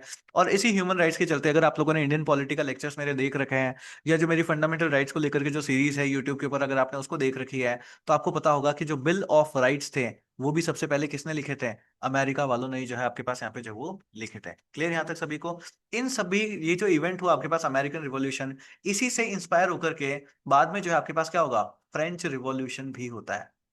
तो जो फ्रेंच रिवॉल्यूशन था वो भी आपके पास यहीं पे जो है वो इंस्पायर होता है। उसके बाद आप देखते हो क्या, ये तो तीन चार वर्ड चलते हैं ना आपके पास, क्या क्या सर? एक तो लिबर्टी चलता है, फ्रेटर्निटी चलता है, या सर लिबर्टी, फ्रेटर्निटी, इक्वालिटी। इन सारे शब्दों को आपने को किसने बताया सर? डिक्शनरी ने बताया। डिक्शनरी ने? अरे बेटा डिक्शनरी ने बाद में बताया, इन सब को पहले आपको बताया अमेरिकन कॉन्स्टिट्यूशन ने। यस, ये सारे के सारे वर्ड्स आपको कहां से पता चलते हैं? अमेरिकन कॉन्स्टिट्यूशन के अंदर जो है वो आपके पता चलता है। फिर आप देखते हो तो 1798 के अंदर ना आपके पास आयरिश इंडिपेंडेंस मूवमेंट होता है। क्या होता है? Irish independence movement. Yes, Irish independence movement. वो आयरिश इंडिपेंडेंस मूवमेंट भी किसको किसके थ्रू इंस्पायर था? वो आयरिश इंडिपेंडेंस मूवमेंट भी आपके पास अमेरिका किसके थ्रू ही आपके पास यहाँ पे इंस्पायर जो है वो होता है। तो आपने जितने भी, अगर आप एक वर्ड देखते हो ना कि, एक चीज समझना, अमेरिका की स्टेट की फाउंडेशन को ही माना जाता है कि यही आपके पास मॉडर्न नेशन स्टेट का ब्लूप्रिंट है। ये बोला जाता है ना, इसका क्वेश्चन आता है कि अमेरिकन स्टेट फॉर्मेशन जो है, it is a blueprint for modern nation state. इसको बोला जाता है मॉडर्न, ये क्वेश्चन है प्लीज समझना, मॉडर्न नेशन स्टेट का ब्लूप्रिंट है ये। मॉडर्न नेशन स्टेट का ब्लूप्रिंट है ये। अब मॉडर्न नेशन स्टेट का ब्लूप्रिंट कैसे मतलब? तो देखो, मॉडर्न नेशन स्टेट के अंदर क्या क्या होना चाहिए? रिपब्लिक गवर्नमेंट होनी चाहिए। हाँ सर, ये किसने बताई? अमेरिका वालों ने बताई। उसके अंदर ह्यूमन राइट्स होने चाहिए। हाँ सर बिल्कुल, ह्यूमन राइट्स होने चाहिए ना। ये किसने बताया? अमेरिका वालों ने बताया। फिर इसके अंदर फेडरलिज्म होना के चाहिए कि नहीं होना चाहिए? सर बिल्कुल फेडरलिज्म होना चाहिए। ये किसने बताया? ये भी अमेरिका वालों ने बताया। और इसके अंदर आपके पास फ्रीडम ऑफ रिलीजन होना चाहिए कि नहीं होना चाहिए? सर बिल्कुल फ्रीडम ऑफ रिलीजन होना चाहिए। ये भी किसने बताया? ये भी आपको अमेरिका वालों ने ही बताया। तो इस वजह से हम कहते हैं कि सारे के सारे वर्ड्स आपको अमेरिकन कॉन्स्टिट्यूशन से ही जो वो दिया जाता है, और इस वजह से बोला जाता है कि मॉडर्न नेशन स्टेट का जो ब्लूप्रिंट है, ये हमको कहां से मिलता है? ये हमको मिलता है अमेरिकन स्टेट फॉर्मेशन के थ्रू। तो इतनी सारी चीजें होती है जो कि हमको अमेरिकन रिवॉल्यूशन के बारे में जो हमको पढ़ना होता है। ये सारे क्वेश्चंस आपके पास यहाँ पे जो है वो आते हैं। तो आई होप इस टॉपिक के साथ मैंने जस्टिफिकेशन जो हो किया, जस्टिफाई किया होगा। आई होप मैंने आपको कंप्लीट पढ़ाया, आपको सारी की सारी चीजें समझ में भी आई। ये लेक्चर भी हम लोग जो है, क्योंकि काफी इंपॉर्टेंट है पढ़ने के लिए, तो इसको भी हम लोग ना यूट्यूब के ऊपर डाल रहे हैं। ठीक है, तो आप लोग आराम से देखिएगा, फिर से इस लेक्चर को देखना, उसके बाद इसके नोट्स बनाना, क्योंकि ये काफी इंपॉर्टेंट लेक्चर है। यस, ओवरऑल डायनेमिक्स को समझने के लिए आपके पास क्या है, काफी ज्यादा इंपॉर्टेंट जो है आपके पास यहाँ पे होता है। तो इस रिकॉर्डिंग को यहीं पे एंड करते हैं। Thank you so much.